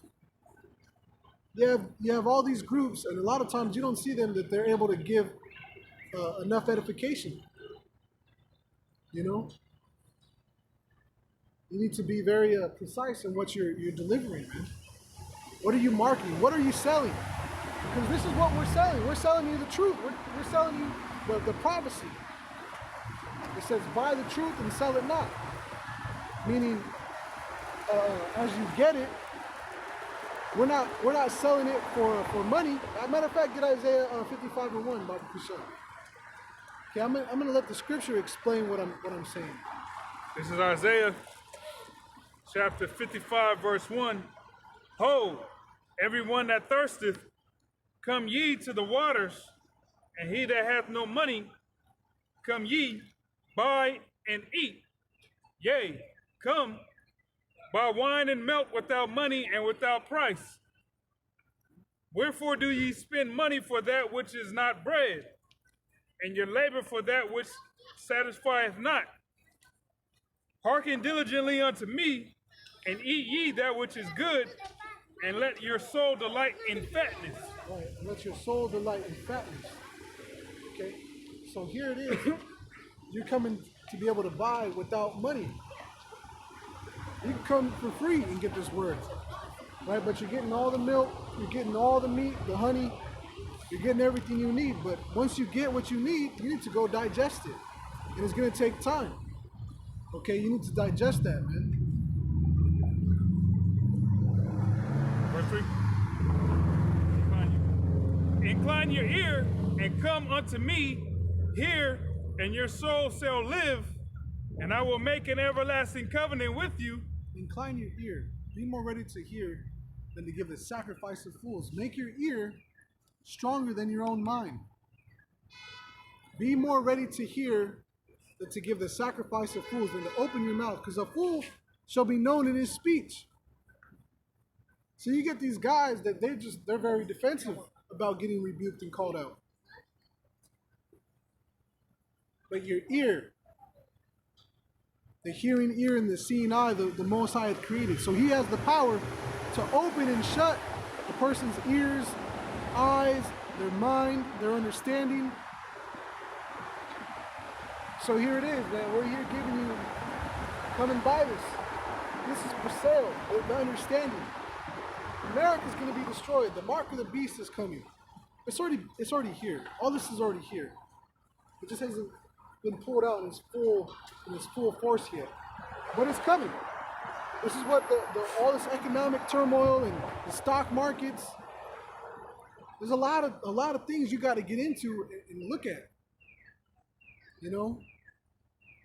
One thing you can always count on for entertainment is that it's going to distract from what's really happening on these bigger scales. Business.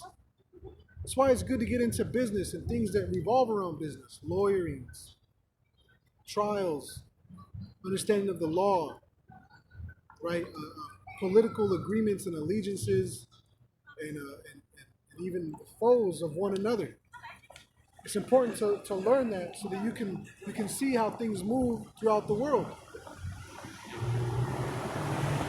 And these people are clueless, you know. They just want to have a good time. You know, they work hard all week and then they feel like, you know, why not? They deserve to go ball out and do something, right? I see that struggle of the flesh that people would have, but that's not a good mindset. You're not leading yourself to a better success. You're not work. A lot of these people work hard, and they're barely going to be able to retire. Why do you think so many? You see so many old people working at like Walmart and Safeway and your local grocery stores because they ran out of money, or they weren't saving like the ant. They were being more like the grasshopper. Okay, we need to be more like the ant in this scenario. Store up your riches in heaven. Okay, where neither moth nor rust can corrupt it, man. Go ahead. Fucking idiots. Verse 4. And that's a whole other topic in itself. The flat earth bullshit. You know that guy Neil deGrasse Tyson? Right? The black scientist dude? Neil Tyson, whatever his name is. So when he had that Red Bull jump, remember that guy was with Red Bull and he jumped out? And they had, you know, different camera angles, and certain camera angles you saw the earth was flat. And then other camera angles was a wide angle lens and you saw the curvature. So he basically broke it down this way. He had a globe that was like a beach ball globe. And he was like, the proportion of that guy, so he's got the earth. He's like, that guy was about 2 centimeters above this, above the ball. You can't see the curvature of shit that high up. You got to get very far away to see the curvature of the earth, man. You got to become very far away to see the curvature of the earth. The scriptures tell you that the sun has its own course. What is that? Esdras. I said Esdras. We read it last night. It was Esdras like 4:17 or something. First Esdras 4:17. It was where they were talking about, you know, money, wine, women.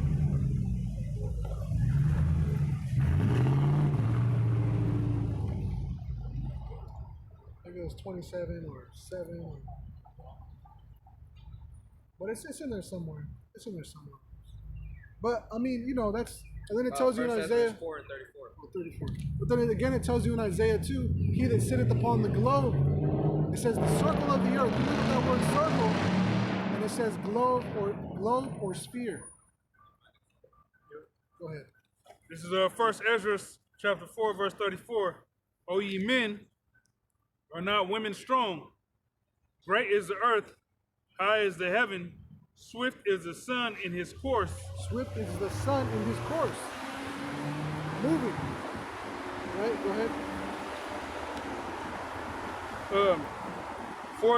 For he compasseth the heavens round about, and fetcheth his course again to his own place in one day. So he's moving quick.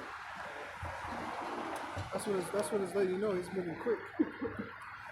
So anyway, yeah, that's the point. But you see what I'm saying? There's all these different topics and just things you kind of got to get into.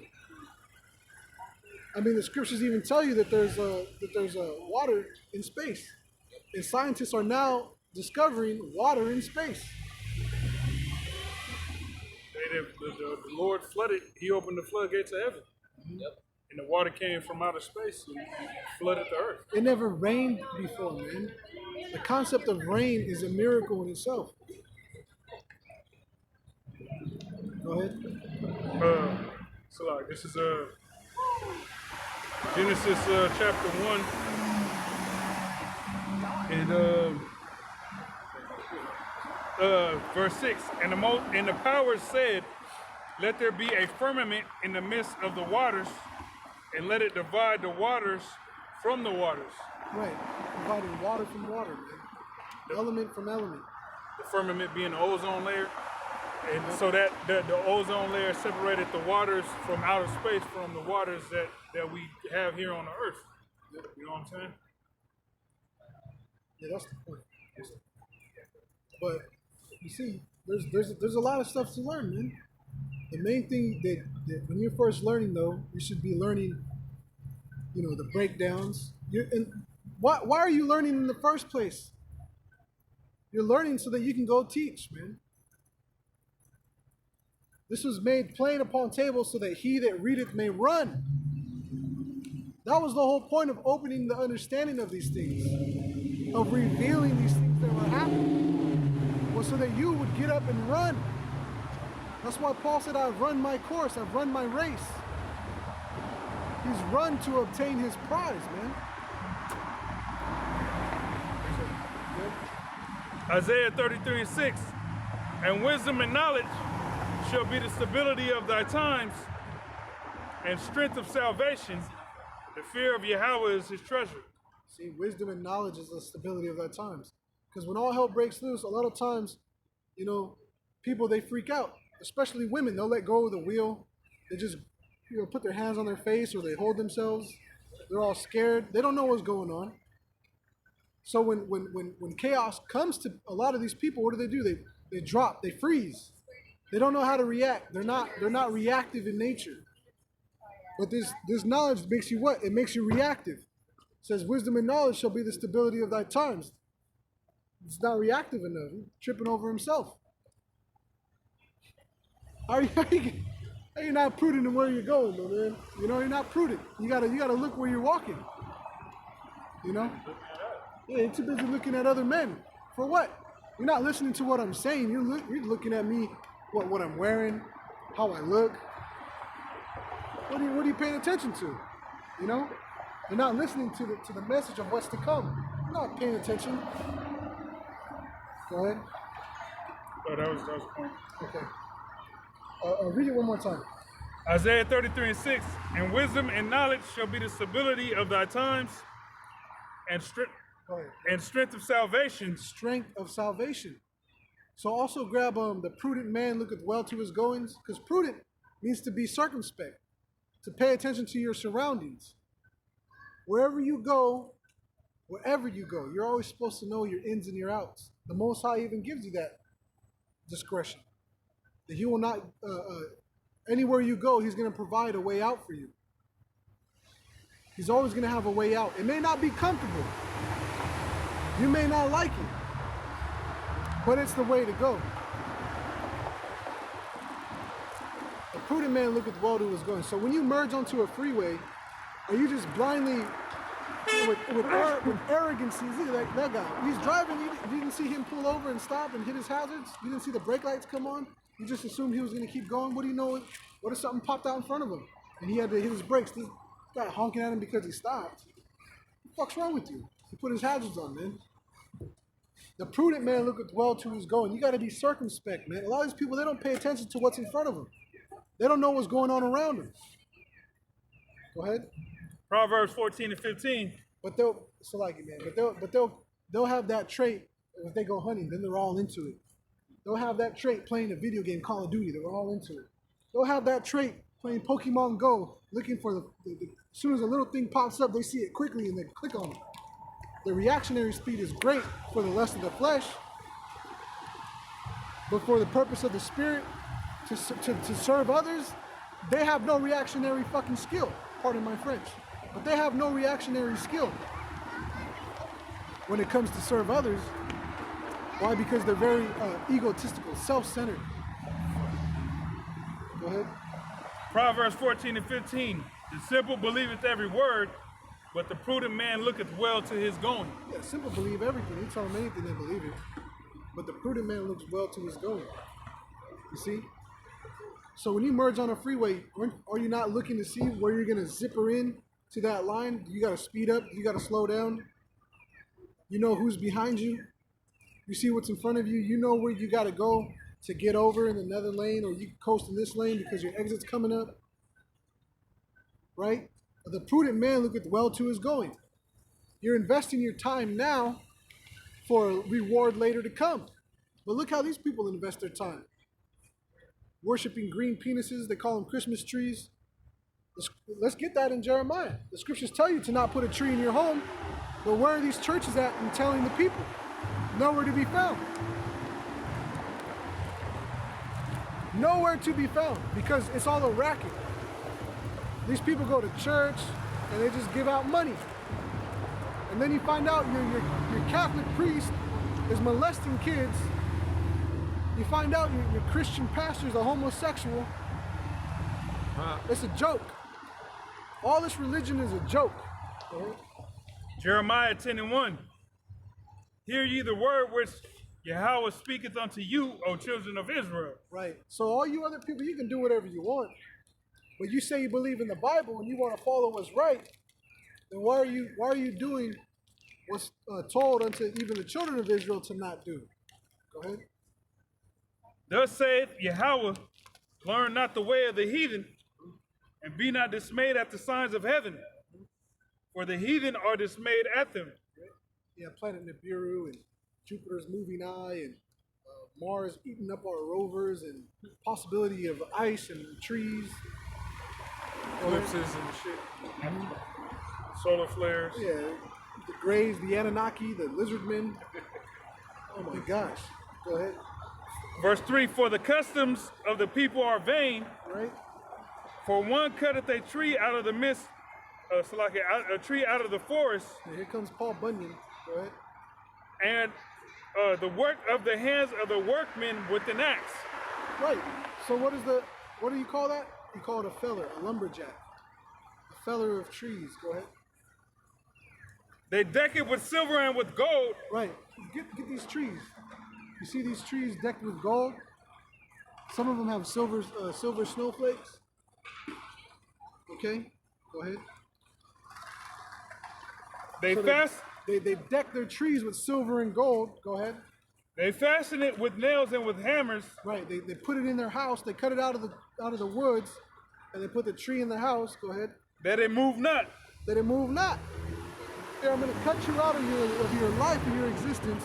I'm gonna nail you to the floor so it doesn't move, and so all your pine needles come off. Because I want your pine needles on my floor. Go ahead. They are upright as a palm tree. They get them perfectly up, right? The perfect Christmas tree is perfectly straight, you know, and it's got that, the best top and the best shape. It can't be Charlie Brown's Christmas tree. Yeah, you don't want that Charlie tree. You don't want the Charlie tree. Yeah. But even now, that's become a thing. A lot of people, because of that, and this hipster age, a lot of people are getting those shitty Christmas trees on purpose. There's a certain type of tree that kind of looks like that, where the branches are very sparse. I think it's called it's a noble fir. Okay, no, I'm sorry. The noble fir is blue. Then there's a Douglas fir, and then there's what's it called? Pardon me, I don't remember. Okay, but it looks almost like a cactus. It's very thin, and it looks like that Charlie Brown tree. So yeah, people are getting into that. Go ahead. Verse 5, they are upright as a palm tree, but speak not. They must needs be born, because they cannot go. Be not afraid of them, for they cannot do evil, neither also is it in them to do good. So look at this one. The brother was talking about the Charlie Brown tree. I don't remember what this one's called. Okay, but people are using more and more of these ones that they look deathly. They look deathly.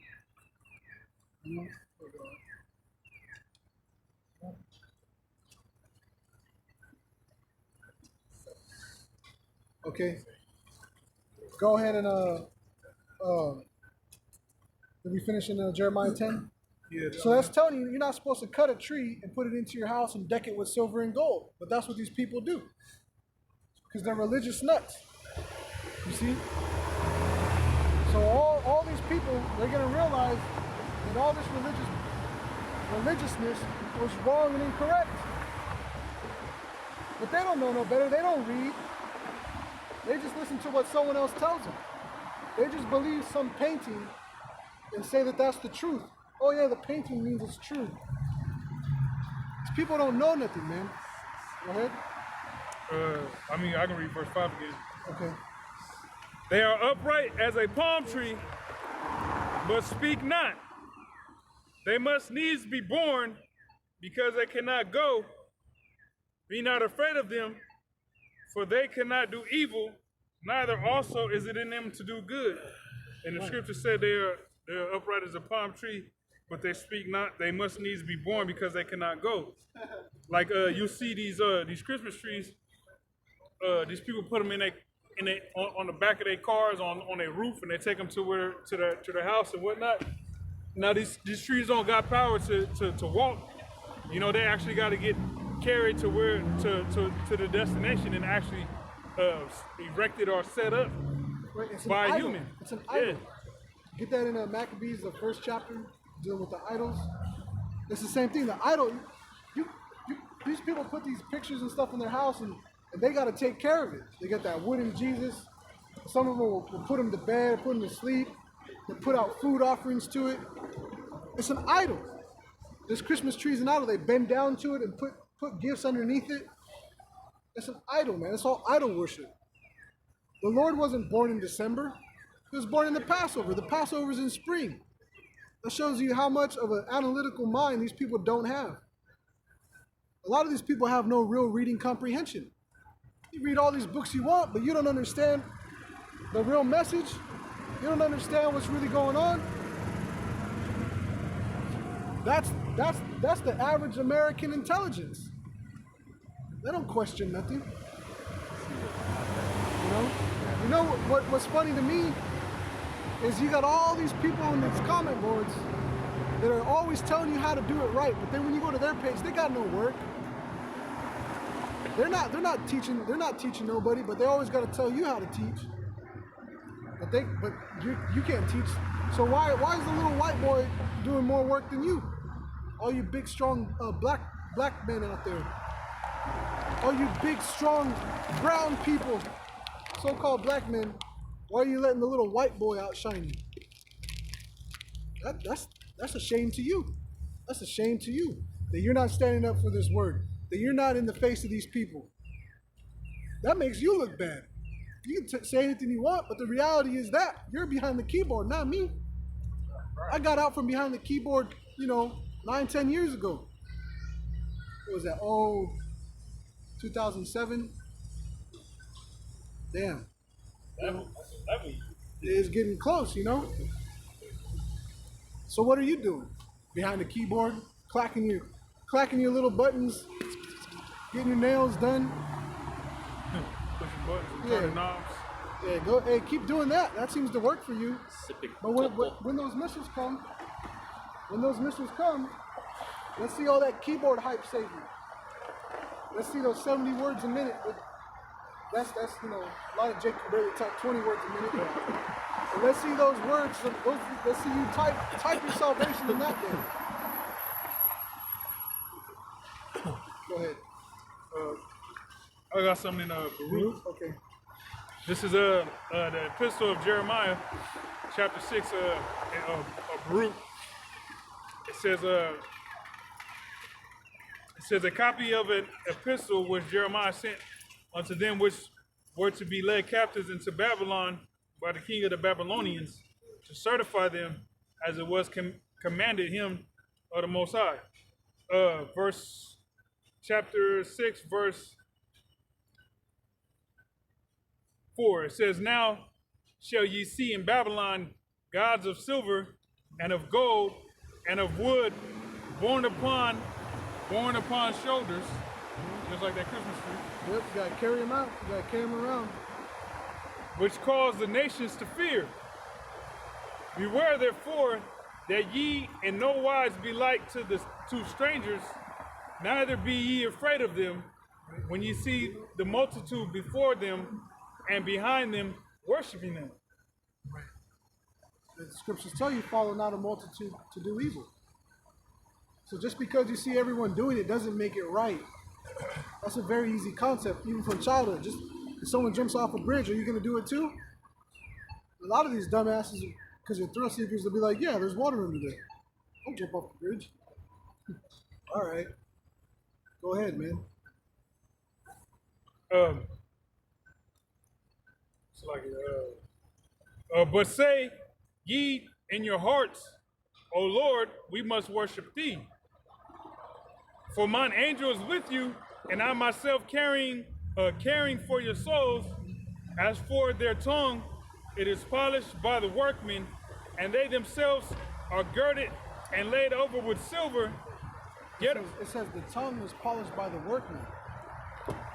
So even a doctrine that they come up with, a saying that they have to say, or a mantra or a prayer that they have for this idol, it's all devised. It's all devised up. It's like a door-to-door salesman. He's got to have a sales pitch ready.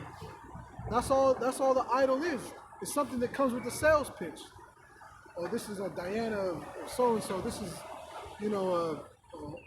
Horus, and this is, Bacchus, and all these other, characters. All these gods of things, right? Go ahead. As for their tongue, it is polished by the workmen, and they themselves are girded and laid over with silver, yet are they but false and cannot speak. Right, yet are they but false and cannot speak. They got to be taken care of by someone else. When they fall down, when you get a chance to get to Maccabees. You said the first chapter? Verse 9, "And taking gold, as it were for a virgin that loveth to go gay, they make crowns for the heads of their gods. Sometimes also the priests convey from their gods gold and silver, and bestow it upon themselves.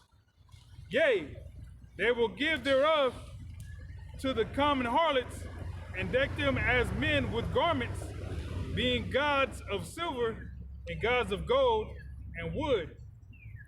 Yet cannot these gods save themselves from the rust and moss, though they be covered with purple raiment.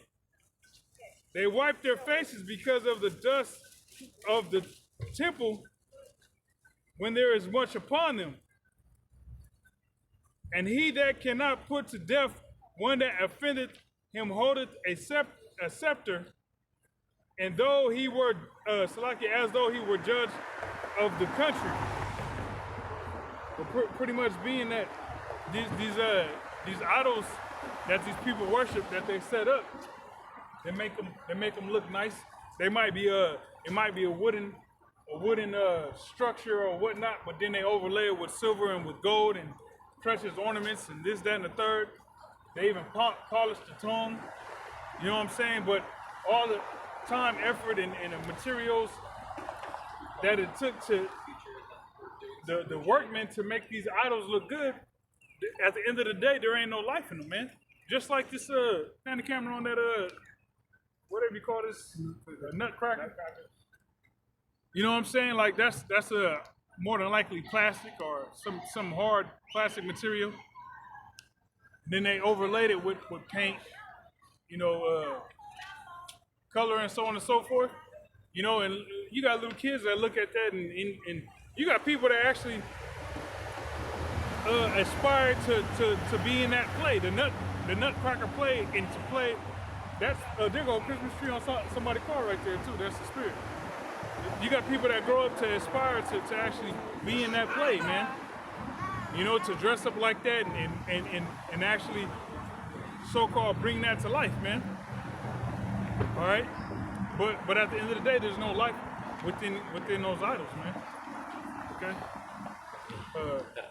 Did you find Maybe it was maybe it's Sirach. I can't remember. I know it's a I whole think it chapter. is Sirach. Talking about this goes into idols, right? Yeah, it's the whole chapter. Maybe it's Wisdom of Wisdom Solomon. of Solomon 12. Yeah, I think so. It's Wisdom of Solomon. Wisdom of Solomon, 13, chapter. 14. You said what, bro? 12, 13, and 14. One of those.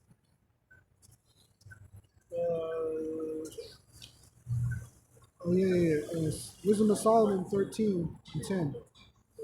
13 and 10. Wisdom of Solomon, chapter 13, and verse 10. It says, "But miserable are they, and in dead things is their hope, who call them gods, which are not the works of men's hands, which are the works of men's hands, gold and silver, to show art in resemblance of beasts, or a or a stone good for nothing, the work of an ancient hand." Right, to show art in. So you'll see temples of these East Indians with bulls and elephants and cows and mice and rats, monkeys, right? So they make these idols after the likeness of beast, man, or even stone, and they worship it, right? And they also call it, oh, it's art, oh, the beauty, oh, how it looks so real. You can see like the muscular definition of the animal. It looks real, Keep going.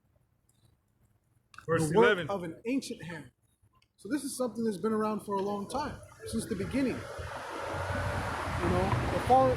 The devising of idols and falling away to them, man. Go ahead. Now a carpenter that felleth timber, after he hath sawn down a tree meet for the purpose, and taketh off all the bark skillfully round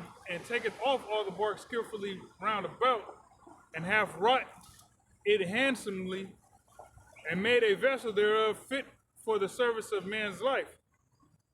And after spending the refuse of his work to dress his meat, hath filled himself, and taking the very refuse among those which serve to no use, being a crooked piece of wood and full of knots,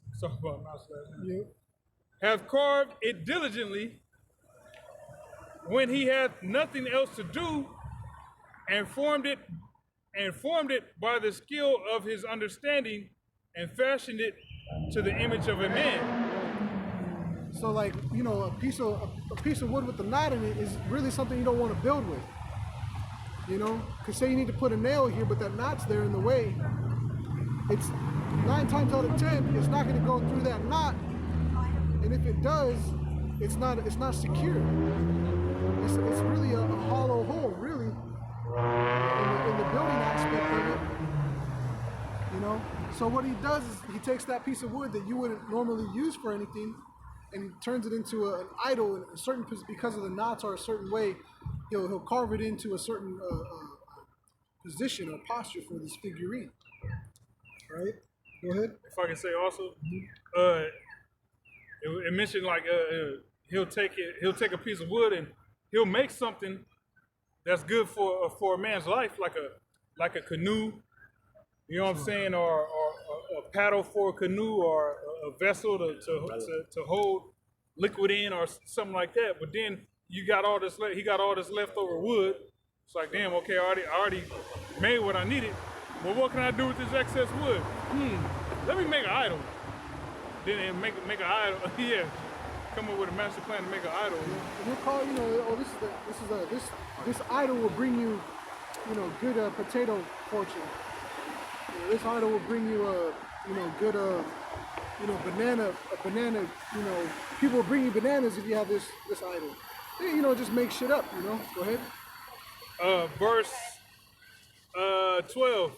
And after spending the refuse of his work to dress his meat, he filled himself, and taking the very refuse among. Verse 14.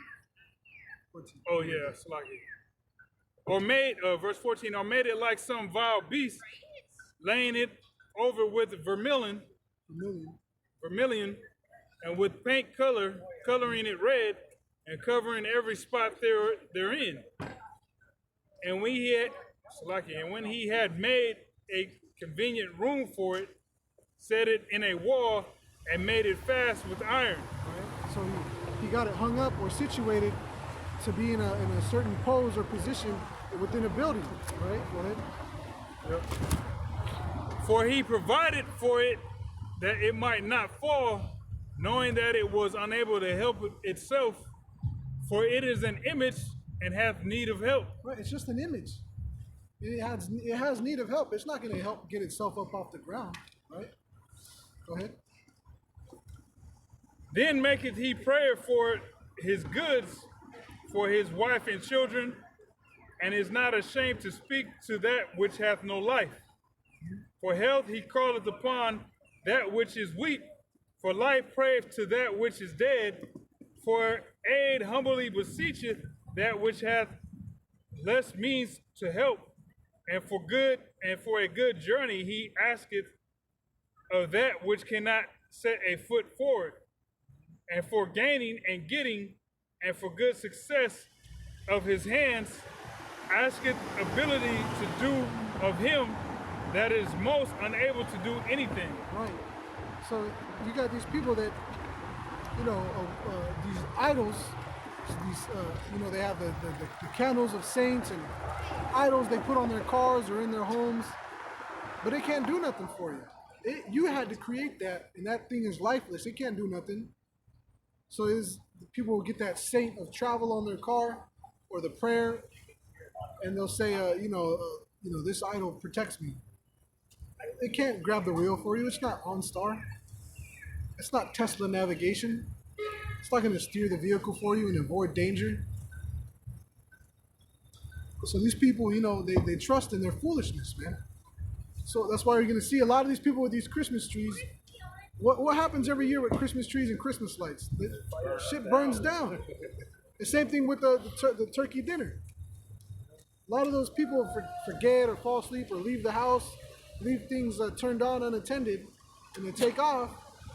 And, you come back and, everything's destroyed. So that's a beautiful thing that takes place. Right? This is Isaiah 44 and verse 9. They that make a graven image are all of them vanity. They that make a graven image. So a graven image is something that's carved. It's engraved. Okay? So all these statues, the mark of the beast is something that has to get carved out. Silicone there's nothing you're going to find that comes in, silicone doesn't come in that shape of the grain of rice. They mold it. They get that copper wire and they bundle it. See, they have to cut this out. See, you see this is plastic. There's a plastic line here. You see the excess from the molding. You're supposed to, wrap that top off. These assholes, they're going to sell you a chip that's imperfect. Oh, it's just going in your body. No one's going to see it. Yeah, but that little lump there, how annoying is that going to get after a while, man? How annoying is that going to become? Go ahead. And their delectable things shall not profit. They're delectable. Yep. Yep, the delectable things shall not profit. Okay. And they are their own witness. They see not, nor know, that they may be ashamed. Who have formed a god or molten a graven image that is profitable for nothing. But this really is not going to profit you in any type of way. Because in Rome, certain slaves would have a branding or a marking upon them. So America's going to do what Rome used to do. And you're going to have this marking upon you that you're a part of their property. And it could be a worldwide thing where like, okay, we're all going to be one world united under this sense as long as you have this chip in it. You can go anywhere you want with this chip. Free access day to this, or free drink with any hot dog purchase at the stadium, as long as you show your RFID chip. And guess what? It's going to start on the bottom and the top. It's going to create that pressure for what people call the middle class. So all these government officials are going to be taking this microchip. All these people that are getting help, assistance from the government, and child support. Any type of assistance from the government is going to come with you having to take this chip. Go ahead. Verse 11, behold, all his fellows shall be ashamed, and the workmen, they are of men, let them all be gathered together, let them stand up. Yet they shall fear, and they shall be ashamed together. The smith with the thongs both worketh in the coals, and fashioneth it with hammers, and worketh it with the strength of his arms. Yea, he is hungry, and his strength faileth. He drinketh no water, and is faint. The carpenter stretcheth out his rules. He marketh it out with a line. He fitteth it with planes, and he marketh it out with the compass, and marketh it after the figure of a man, according to the beauty of a man, that it may remain in the house. He heweth him down cedars, and taketh the cypress and the oak, which he strengtheneth for himself among the trees of the forest. He planteth an ash, and the rain doth nourish it. Then shall it be for a man to burn, for he will take thereof and warm himself. Yea, he kindleth it and breaketh bread. Yea, he maketh a god and worshipeth it. He maketh it a graven image and falleth down thereto. He burneth part thereof in the fire. With part thereof he eateth flesh. He roasteth roast and is satisfied. Yea, he warmeth himself and sitteth and saith, I am warm, I have seen the fire. And the residue thereof he maketh a god, even his graven image. He falleth down unto it and worshipeth it, and prayeth unto it, and saith, deliver me, for thou art my power. Yeah, it's madness. In one, you go harvest a big tree, and you use it to serve a purpose, to get you warm, to cook your food, patch a roof or something, patch your wagon, patch your stable, patch things up. But then you also use a part of this tree to create a god and say, oh yeah, you're my protector. What? You're the same. You got to go. Maybe you plant trees also. You're like, if everyone you take down, you go plant one or something, right? Talks about using the ashes and letting the water, let it grow. So here it is. You're worshiping trees, but then it's just madness. It doesn't make any sense. But that's exactly what our people are doing now. The same thing with these sports fanatics. There's people that are all into sports. Oh, my team this, my team that. Oh, really? You got stocks? You own part of the team? You get money off of them? No, that's not what I mean. I support them. I support them. And that's the same madness. You support this team, but the team does nothing for you. They don't hand out. How many times have you won, free tickets to an event or free gear? How well are they to make sure, like, and we want to know who all our team supporters are. And that way we're gonna all send you guys out, complimentary stuff only available to you, exclusive only to you. You can't buy these in the store. Teams don't do shit like that. But you know what I'm saying? Bobblehead day. Yeah, but you gotta go. You gotta go to the game. To the game. So really, to be a fan, like, you gotta constantly give them money, and they'll give you little trinkets. See, but you gotta support them. You gotta give them all the helping hand in the world. You see, you gotta give them every piece of help. Just like an idol. They don't thrive without you, man.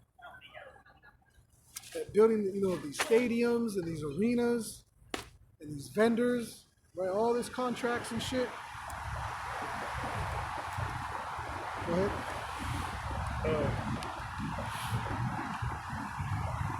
Verse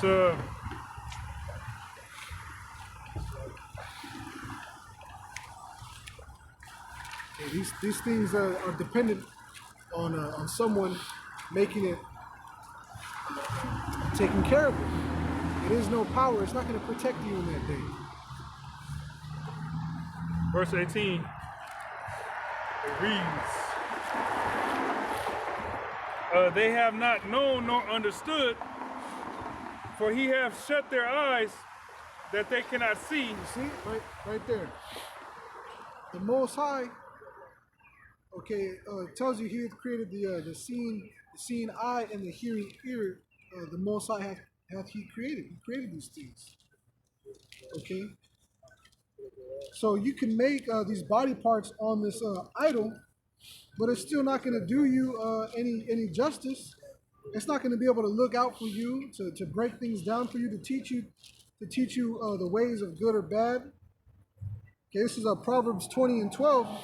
The hearing ear and the seeing eye, the Lord hath made even both of them. You see? Yep. Verse 18, they have not known nor understood, for he hath shut their eyes that they cannot see, and their hearts that they cannot understand. And none considereth in his heart, neither is there knowledge nor understanding to say, I have burned part of it in the fire, yea, also I have baked bread upon the coals thereof, I have roasted flesh and eaten it, and shall I make the residue thereof an abomination? Shall I fall down at the stock of a tree? He feedeth on the ashes. He feedeth on the ashes. A deceived heart hath turned him aside, that he cannot deliver his soul, nor say, is there not a lie in my right hand?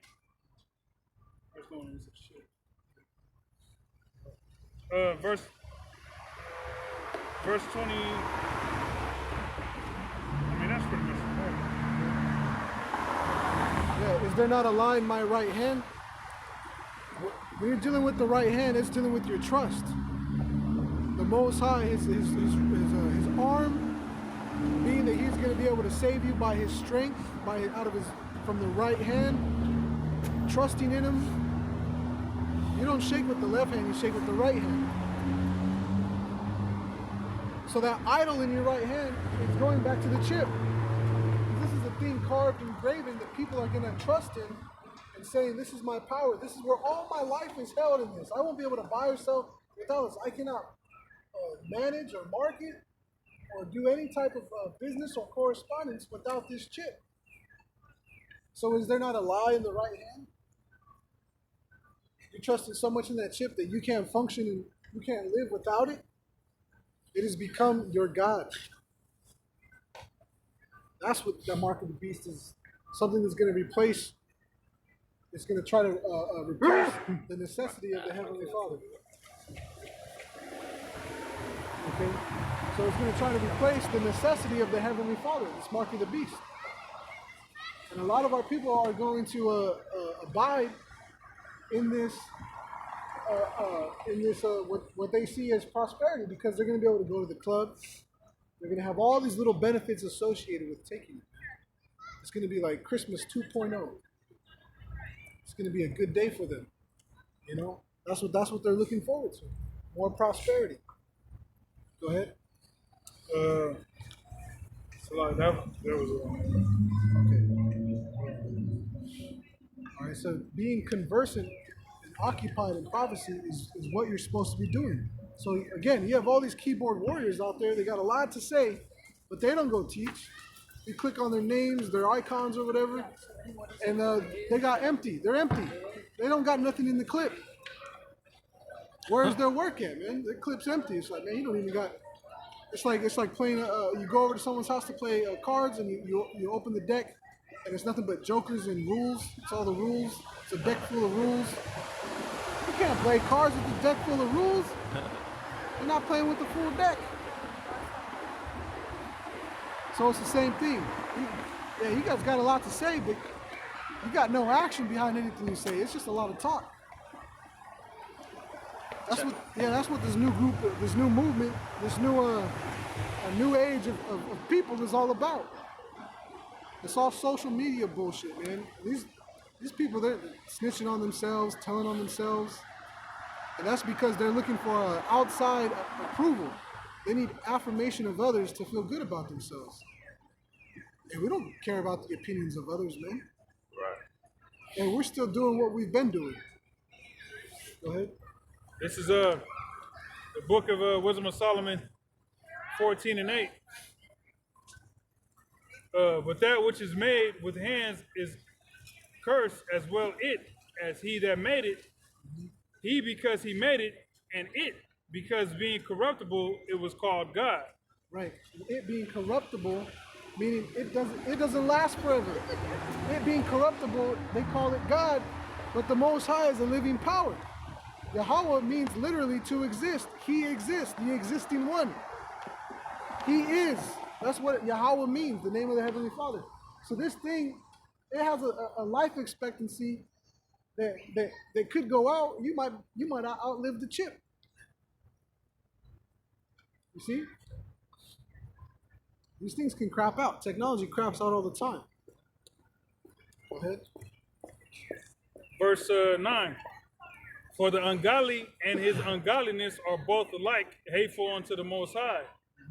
For that which is made shall be punished together with him that made it. See? That which is made shall be punished together with him that made it. Yep. So who made this chip? Edomites, Caucasians. They made this microchip. And these big heads, they're out here pushing, okay? They're pushing the microchip to get people to take it. Okay? So they're going to be destroyed together. And it tells you in Revelation that they're not going to repent for none of their witchcraft or sorceries. And the scripture tells you, thou shalt not suffer a witch to live. So what do you think is prescribed for these Edomites and these demons who are all about this chip? Forcing Israel to take it. What do you think is going to happen? Use your imagination. Right? Destruction. Therefore, even upon the idols of the Gentiles shall there be a visitation. Even upon the idols of the Gentiles shall there be a visitation. Does that mean that we need to go and start smashing up idols in churches right now and stuff? No. Does that mean we're going to? No. The visitation is going to be the Most High, okay, bringing the fire to this world, okay? We're going to make them bust down their own idols. It's not going to mean as much if I go, right, and start smashing it up myself. It does not. It's going to mean more when I get their appointed leaders and I hand him the sledgehammer and command him in front of all his people to kill his God. Kill your God of wood and stone. And then he won't do it, so I'll take the sledgehammer and bash him. Who's next in line? Right? And you hand it over to his son or his daughter. Now you do it. And you keep going through that line. They're going to be like, shit, we're all going to die unless someone goes up there and breaks it down. And whoever does it, I'm going to be like, okay, you did it. All right, you're the ruler of this people. You know, oh, this man did it, this young man. Okay, you're the ruler of this people. You guys, I'm going to tell him, you listen to him. All right, I'm out of here. And they're going to be traumatized. See? Yeah, we're meditating terror, man. Like the scripture says. The scripture tells us, hey, we're meditating terror. I mean, fuck, we've had, you know, a long time to think about what it is. And even still then, the Most High is going to put his anger in us. So we're going to do his anger according to his anger. According to his fury. According to his fury, man. According to his anger. So, hey, I might come up with a good idea that I think, yeah, that's top notch. And the Most High will be like, you know what, I got something better for you. Check this out. Go do this. And I'm like, damn, that's cold. All right, I'm on it. Right? Lord willing, I'd love to have that experience. But a lot of you guys, you don't think like that. Which is why you're on the keyboards. That's why you're not out here doing the work. You don't believe. You don't want power, man. You don't want to fight for nothing.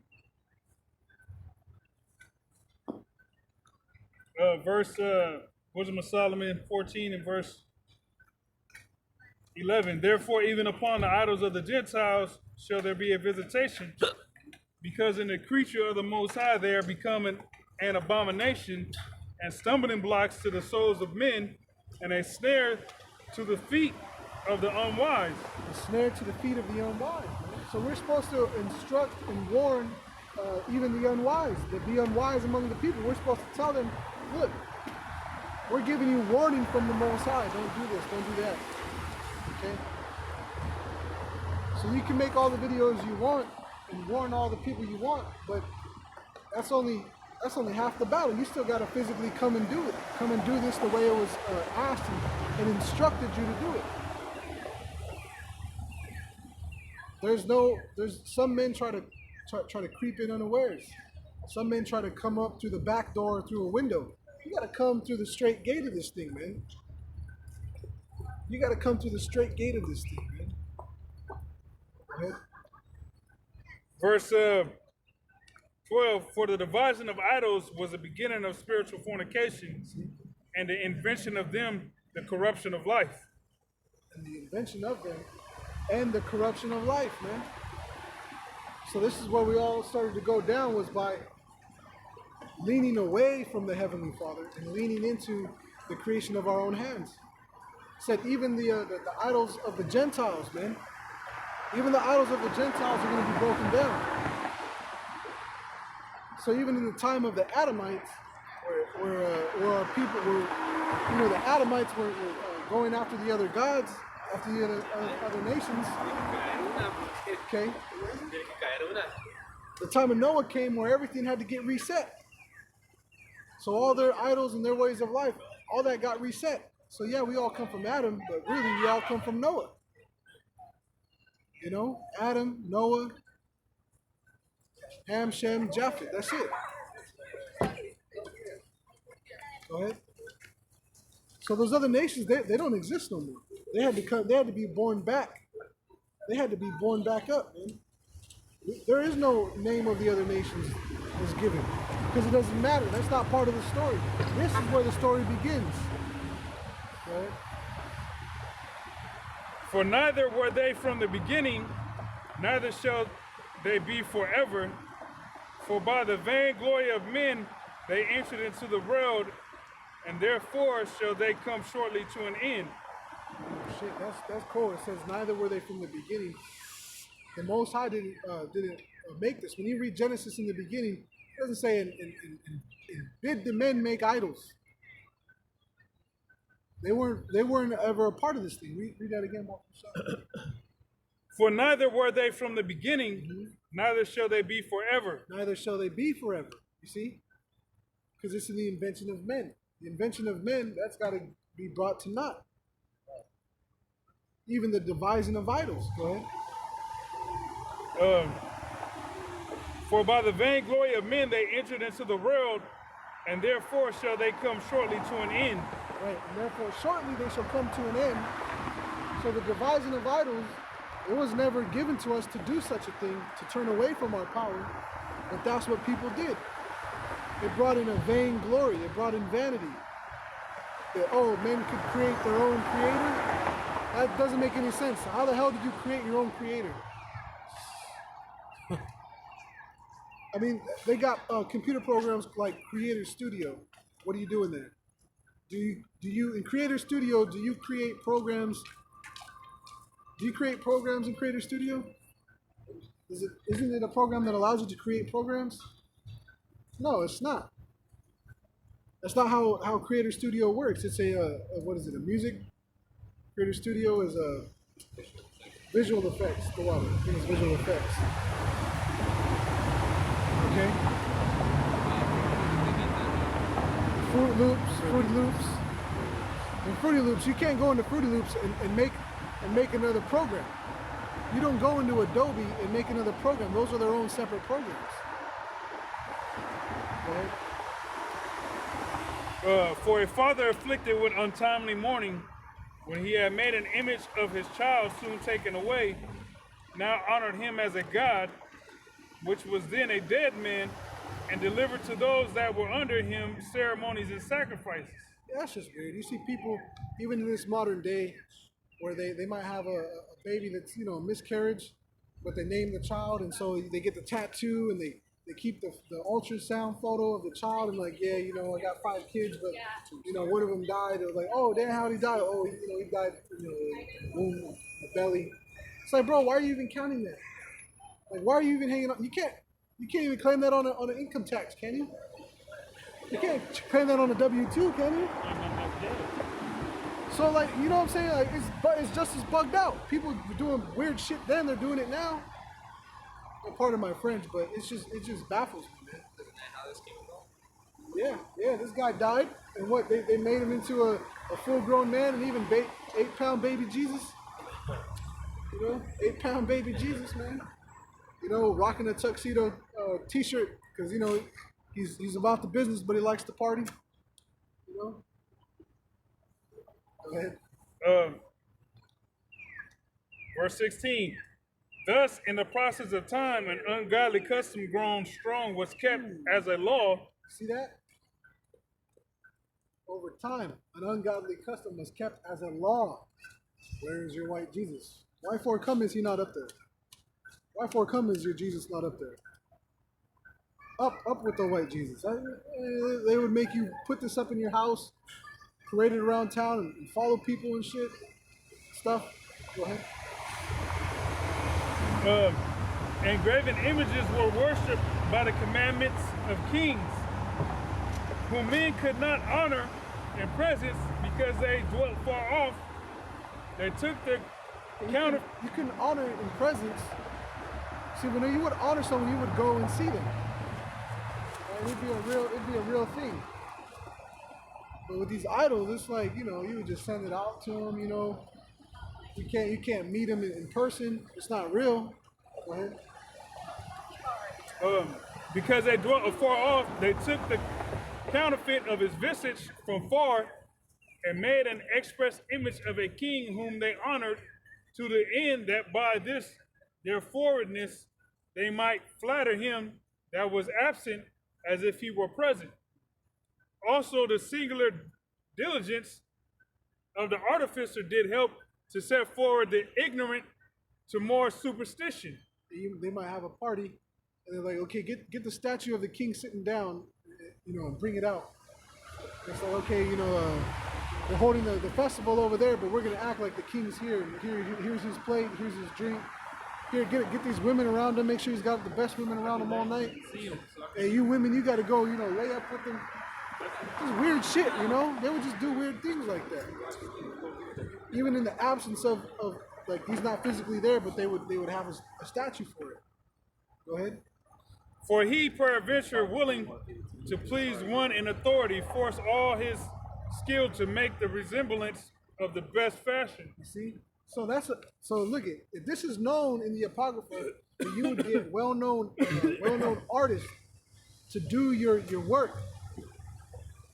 See, that's why when they show pictures of like King Henry as a fat white redhead, it says unknown painter, an unknown artist. Kings and people with money, you're gonna have some nobody just come into your house and paint you up. Yeah, you wouldn't go off Angie's List or Craigslist. Okay, you wouldn't do that. You would be like, well, who's the best in the city? Who's the best in? Oh, there's actually, there's someone over here in Paris. Oh shit, we gotta get that guy. Go send word for him. Here's some money. Entice him to come. Don't come back without him. If he needs more, here's more. You know, so they had instructions on how to get these guys to come over, right? But they were getting people that were well known and reputable. Go ahead. Verse 20. And so the multitude, allured by the grace of the work, took him now for a god, which a little before was but honored as a man. And this was an occasion to deceive the world. Right, this was an occasion to deceive the world. This white Jesus, that's to deceive the world, man. This was set up a long time ago. It's right here in the scriptures.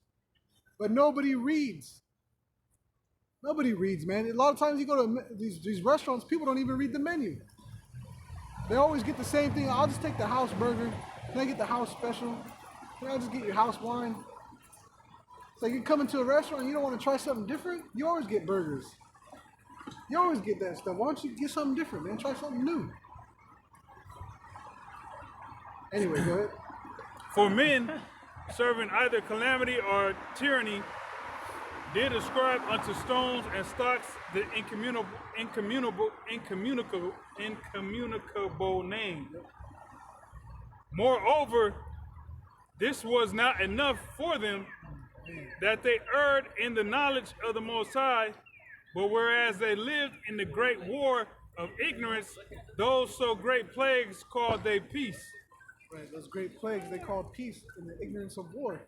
So here it is, having these idols and all this stuff was coming about them, like in the dark period, in what they call the medieval times, the dark ages. They had all these idols up, not understanding why all these plagues were coming upon them, but they were all worshiping in the church with idols and stuff everywhere, and saying that they were in a time of peace because they weren't at physical war with somebody drawing swords with the Scots or the English or the Irish or whatever, right? The Brits. But they were in a war of ignorance, not knowing why pestilence and plague was killing them. So same thing now, it's a war of ignorance. Especially amongst our people, they don't understand why the cops are killing them, why their families are disheveled. You see, it's a war of ignorance, not considering that what they're doing is worthy of these punishments, man. It's a vicious cycle. Go ahead. Verse 23. For whilst they slew their children in sacrifices, or used secret ceremonies, or made revelings of strange rites, they kept neither lives nor marriages any longer undefiled, but either one slew another treacherously, or grieved him by adultery, so that there reigned in all men without exception blood, manslaughter, theft, and dissimulation. You see, the family structure was torn apart since back then, and they found out you can make money off of this. You can capitalize off of people being corruptible and wicked. There's so much money to be made if they're going to do it. There's a way that we can be able to tax them. What's they call that one, prima nocta, where the king would sleep with all the wives of the people to defile them, to try to breed them out. You see? So all these things, which we're experiencing now, have really been in place since then, and it's the same thing repeating itself. It's just in what we would call a new fashion. But it's the same fashion. It's the same principle. Go ahead. It says corruption, unfaithfulness, tumults, perjury, disquieting of good men, forgetfulness of wrongful arrests, disquieting of good men. Go ahead. Disquieting of good men, forgetfulness of good turns,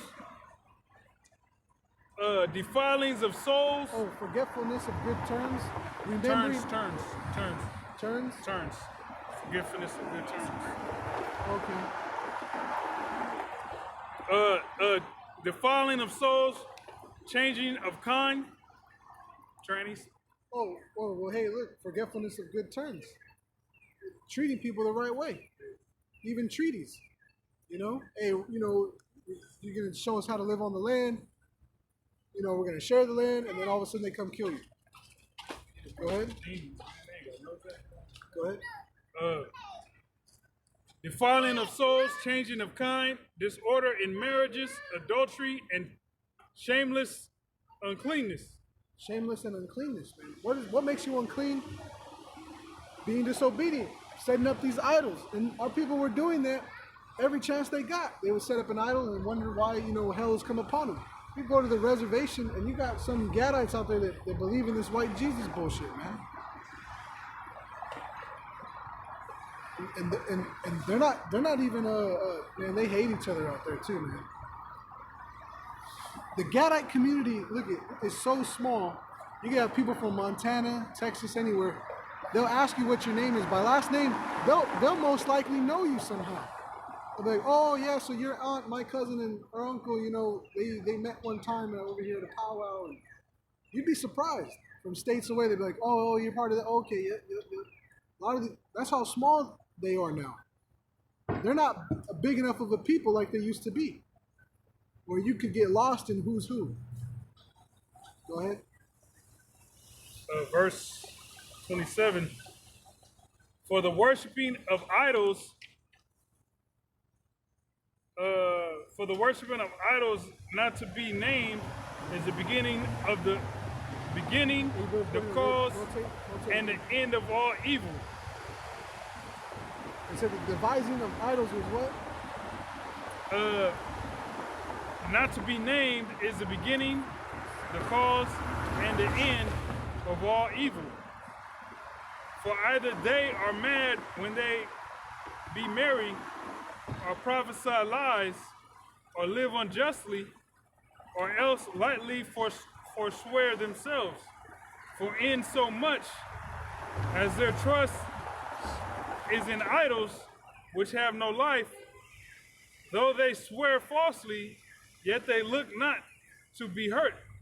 Howbeit, for both causes shall they be justly punished, both because they thought not well of the Most High, giving heed unto idols, and also unjustly swore in deceit, despising holiness. Despising holiness, man. Because doing the right thing is boring to people. You know, being wicked is more fun to people. You know, John Leguizamo, he played a Violator in that movie Spawn, the little fat clown, and he said, why ask why? When how is so much more funner. When how is much more funner, or whatever. When how is funner. Okay? Why ask why when how is funner? So I don't give a shit why this is that or why this is that, but how are we gonna do it? That's more fun. How are we gonna do the chaos? You know?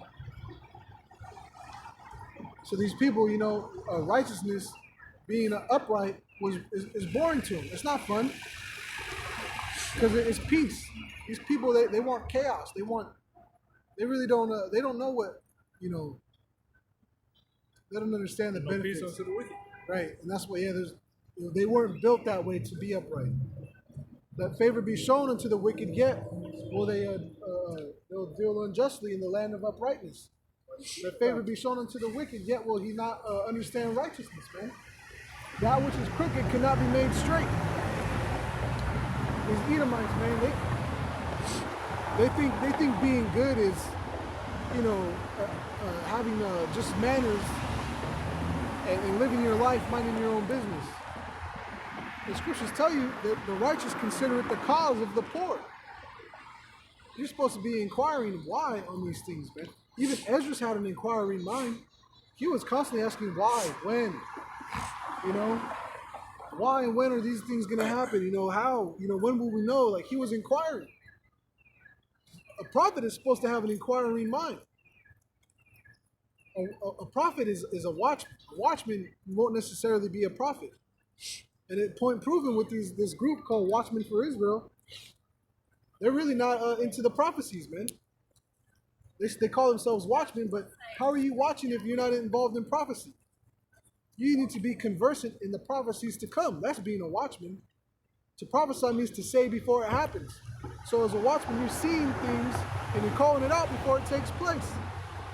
Don't they have that in what they call stock market analysis, in sports analysis, in weather forecasting? Are they not predicting, trying to prophesy who's going to win? A lot of people prophesied that Wilder was going to win the fight versus Fury. No, I didn't see anyone that guessed there would have been a draw.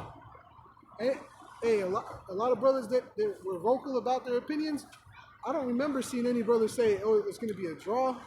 A lot of brothers were saying, you know, 3rd round knockout, maybe 8th round knockout. Hey, no one thought they were going to go all 12 rounds and it was going to be a draw. Hey, which, you know, good for them, man. Now they get to fight again if we're still here and they get more money. You know? Maybe it'll be decided in the second fight. You know?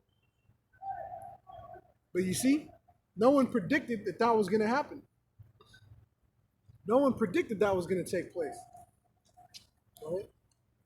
Says, verse 31, says, for it is not the power of them by whom they swear, but it is the just vengeance of sinners that punisheth always the offense of the ungodly. That was the last verse.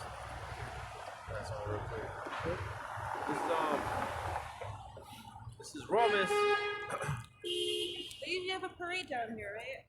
I don't know. Maybe. I'm not too sure. Sorry. Is that Indian curry? No, it's talking about a parade. Indian curry. She said they have a parade down here. I mean, they do, but I don't know date and time, you know. I'm not sure. Go ahead, what? Yeah, appreciate it. It says Romans 1:21, because that when they knew the Most High, they glorified him not as the Most High, neither were thankful, but became vain in their imaginations. Right. When they knew the Most High, they didn't glorify him as the Most High. Neither were they thankful. Here it is, they have trees, they have water, they have these things, but they turned those into their gods. Rather than being thankful of the power that created it, they started worshiping the creation rather than the creator. Go ahead. It says, and their foolish heart was darkened, professing themselves to be wise, they became fools. Right. Professing themselves to be wise, they became fools. Professing themselves to be wise, they became fools. Because how foolish is that? Like what we read earlier.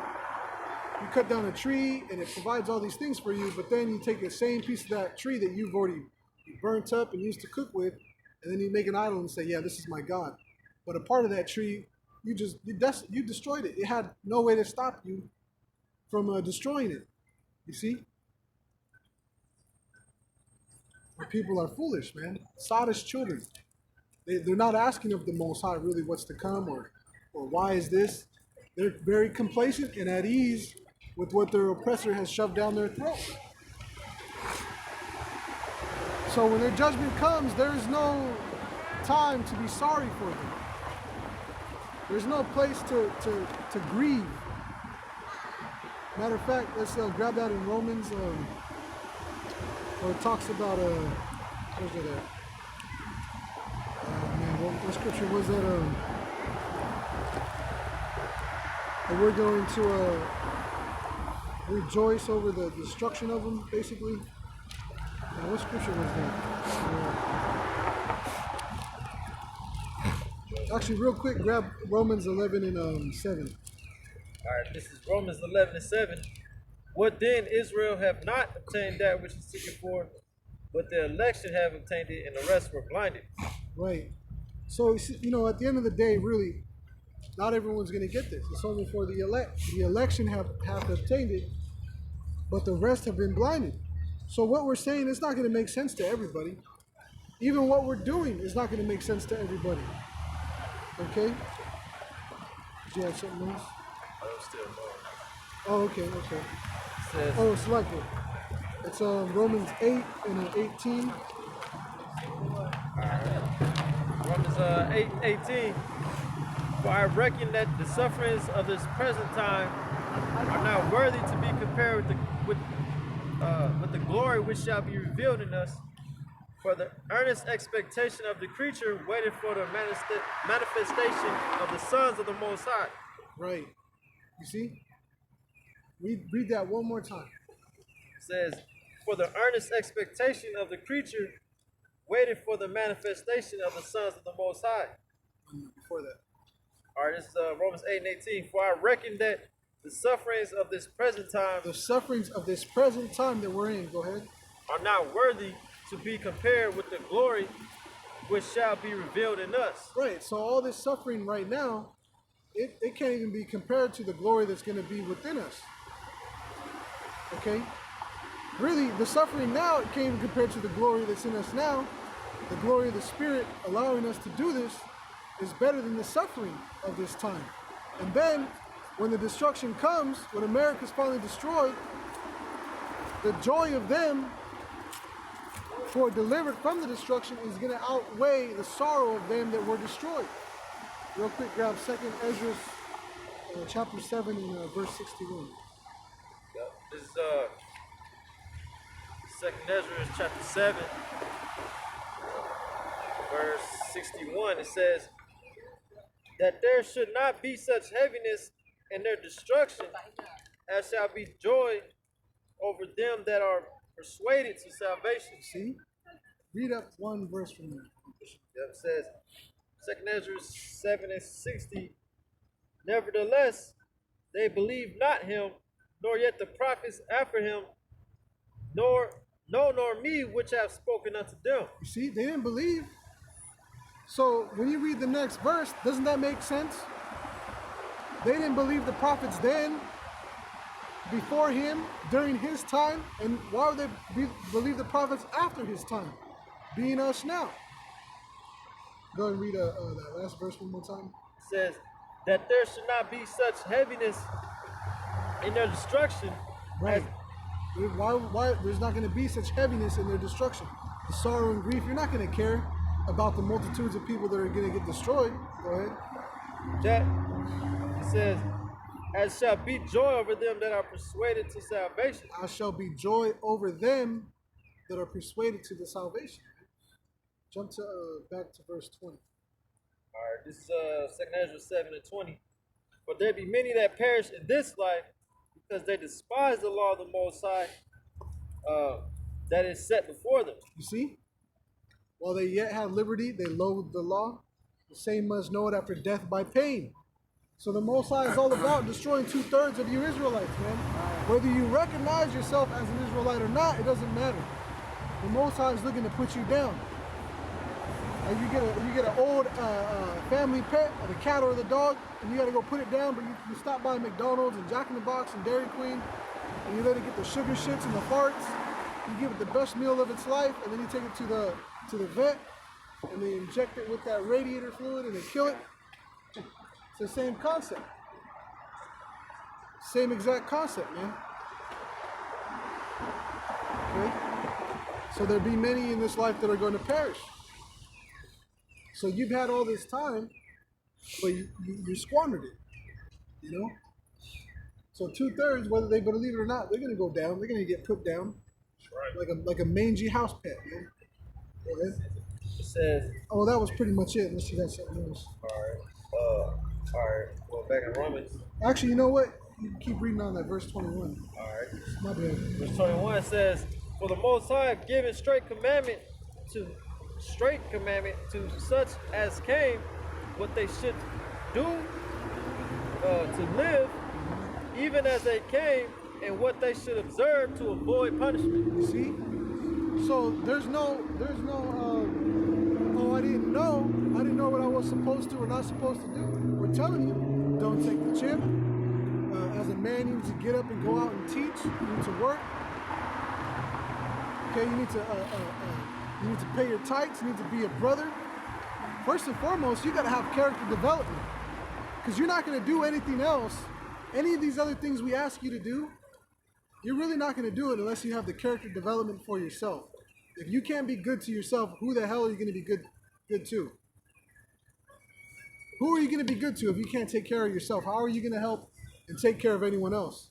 It's not going to happen. And a lot of people who fit this bill of not being able to take care of themselves, they have kids. A lot of these people are terrible to themselves, yet they have children. They have multiple children with multiple women. And that woman has multiple children with multiple men. And so you get the weirdest fucking family gatherings of your life you see sometimes, man. And the weirdest beefs that happen between people gathering around these tables. It's, oh, that's my auntie. She used to be my auntie on this side, and then now she's my auntie on that side. And her cousin, you know, is married to my cousin, you know, and their kid, you know, and it's just all this weird madness. All this weird madness. So look, man, if you can't be good to yourself, you're not gonna be good to anyone else. So if you're not looking to build yourself up and to really grow and actually be born again, then all of this stuff, it's not gonna matter. You know, because you don't have it in you. Go ahead and keep reading. Says So right, so you're not gonna be able to avoid the punishment that's coming, because you're still stuck on, you know, like the dietary things. You're still stuck on, you know, what's the chip. You're still stuck on who are the Edomites. You're still stuck on who are the tribes. You're still stuck on whether or not you're supposed to go out and teach. You're hung up on all these little things, but really the biggest thing you're hung up on is yourself. You're double-minded. You're full of doubt. Having doubt means you're double-minded. And that's unstable. A double-minded man is unstable in all his ways. Go ahead. Says, nevertheless, they were not obedient unto him, but spake against him and imagined vain things, and deceived themselves by their wicked deeds, and said of the Most High that he is not and knew not his ways. Right. The Most High literally means he is, he to be, and they said, nah, he ain't. There is, hey, that's a foolish thing to do, to say that there is no power. Go ahead. Says, but he spake against it. Oh, it's like it says, but his law have they despised and denied his covenants, and his statutes have they not been faithful, and have not performed his works. And have not performed his works. So the deeds of actually being an Israelite, the maturity that comes with learning this truth. This truth is supposed to help you man up. But a lot of our people, what they do is they take the word and they put it on. They put it on like a fringe, like a shirt with fringes, and say, "Okay, see me, I'm it now." You know, like a little kid puts on a costume and they think that they are that character. That's what our people do. They grow. They put on the outer appearance of things, but inwardly they never change. They just use that to carry themselves over into the next rut, into the next slump, and they stay stagnant. They don't progress or move forward. Go ahead. It says, You can read one more. it says, and therefore Ezra's, for the empty are empty things, and for the full are the full You things. see? He said, this is why, Ezra, those people are empty. And that's why they'll remain empty. Doesn't matter how many videos or how much even street teaching they teach. If they're not teaching the right things, if their doctrine is off, they're the same as one that's not teaching. They're empty. They're empty inside, man. Right? They're not living what they're teaching. They're not living what they're reading. They're not applying what they're learning. You can learn. I don't care if you know everything in the world. If you're not applying these things, it means nothing. Having the knowledge of something doesn't make you smart. The application of that is wisdom. Look at this. Look at these people running lights, man. God damn, man. Look at it. Not circumspect, you see? How are you a taxi in the middle of the street not being circumspect, man? It's just weird. Get in the car, lady. People are trying to move. If that was some Jakes, he would have peeled off. Yep. Remember? Yep. And no one honked at him. No one honked at them, but they honked earlier, you know, when it was a different group. Anyway. For the empty are the empty things, and for the full are the full things. Doesn't that sound? What precept does that sound like? Righteous. What? They hid to themselves broken cisterns. The wicked shall not understand. The wise shall understand.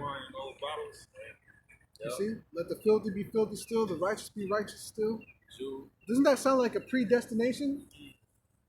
Predestination is in the scriptures. You see? Not everyone is meant to receive these words. It's not supposed to stick to 2/3 of our people. They're not created to have that chemical bond for these neutrons and protons and whatever else to attach to it to become a compound, to become a greater element. They're always going to be a lesser element until they get into that kingdom. But even when they get into the kingdom, you're still going to have the ruling class. Your kids, you're gonna give them duties under you, man. Everything's gonna go down, trickle down. It'll always be remembered who were there that stood so stiffly for the name of the Lord. That's a crown no one can take away. That's a badge that'll be remembered yearly. Look at these are they. Next year, remember them? The year after that, remember them. Next year, don't forget about these ones. Man, how beautiful would that feel, man? Like, yeah, hey, we did it, man. We're the ones. And everyone's down there like, fuck, man. But they're gonna be excited for us, and we're gonna be excited for them. Like, hey, we made it. Couldn't have did it without you. Remember that? We needed you. We needed you 2/3. We needed you. You guys kept us going. We wanted to be like y'all, so we did it. Right? You were motivation. Dedication, motivation, hard work. Mayweather's gonna be sitting there. Yup. Yeah.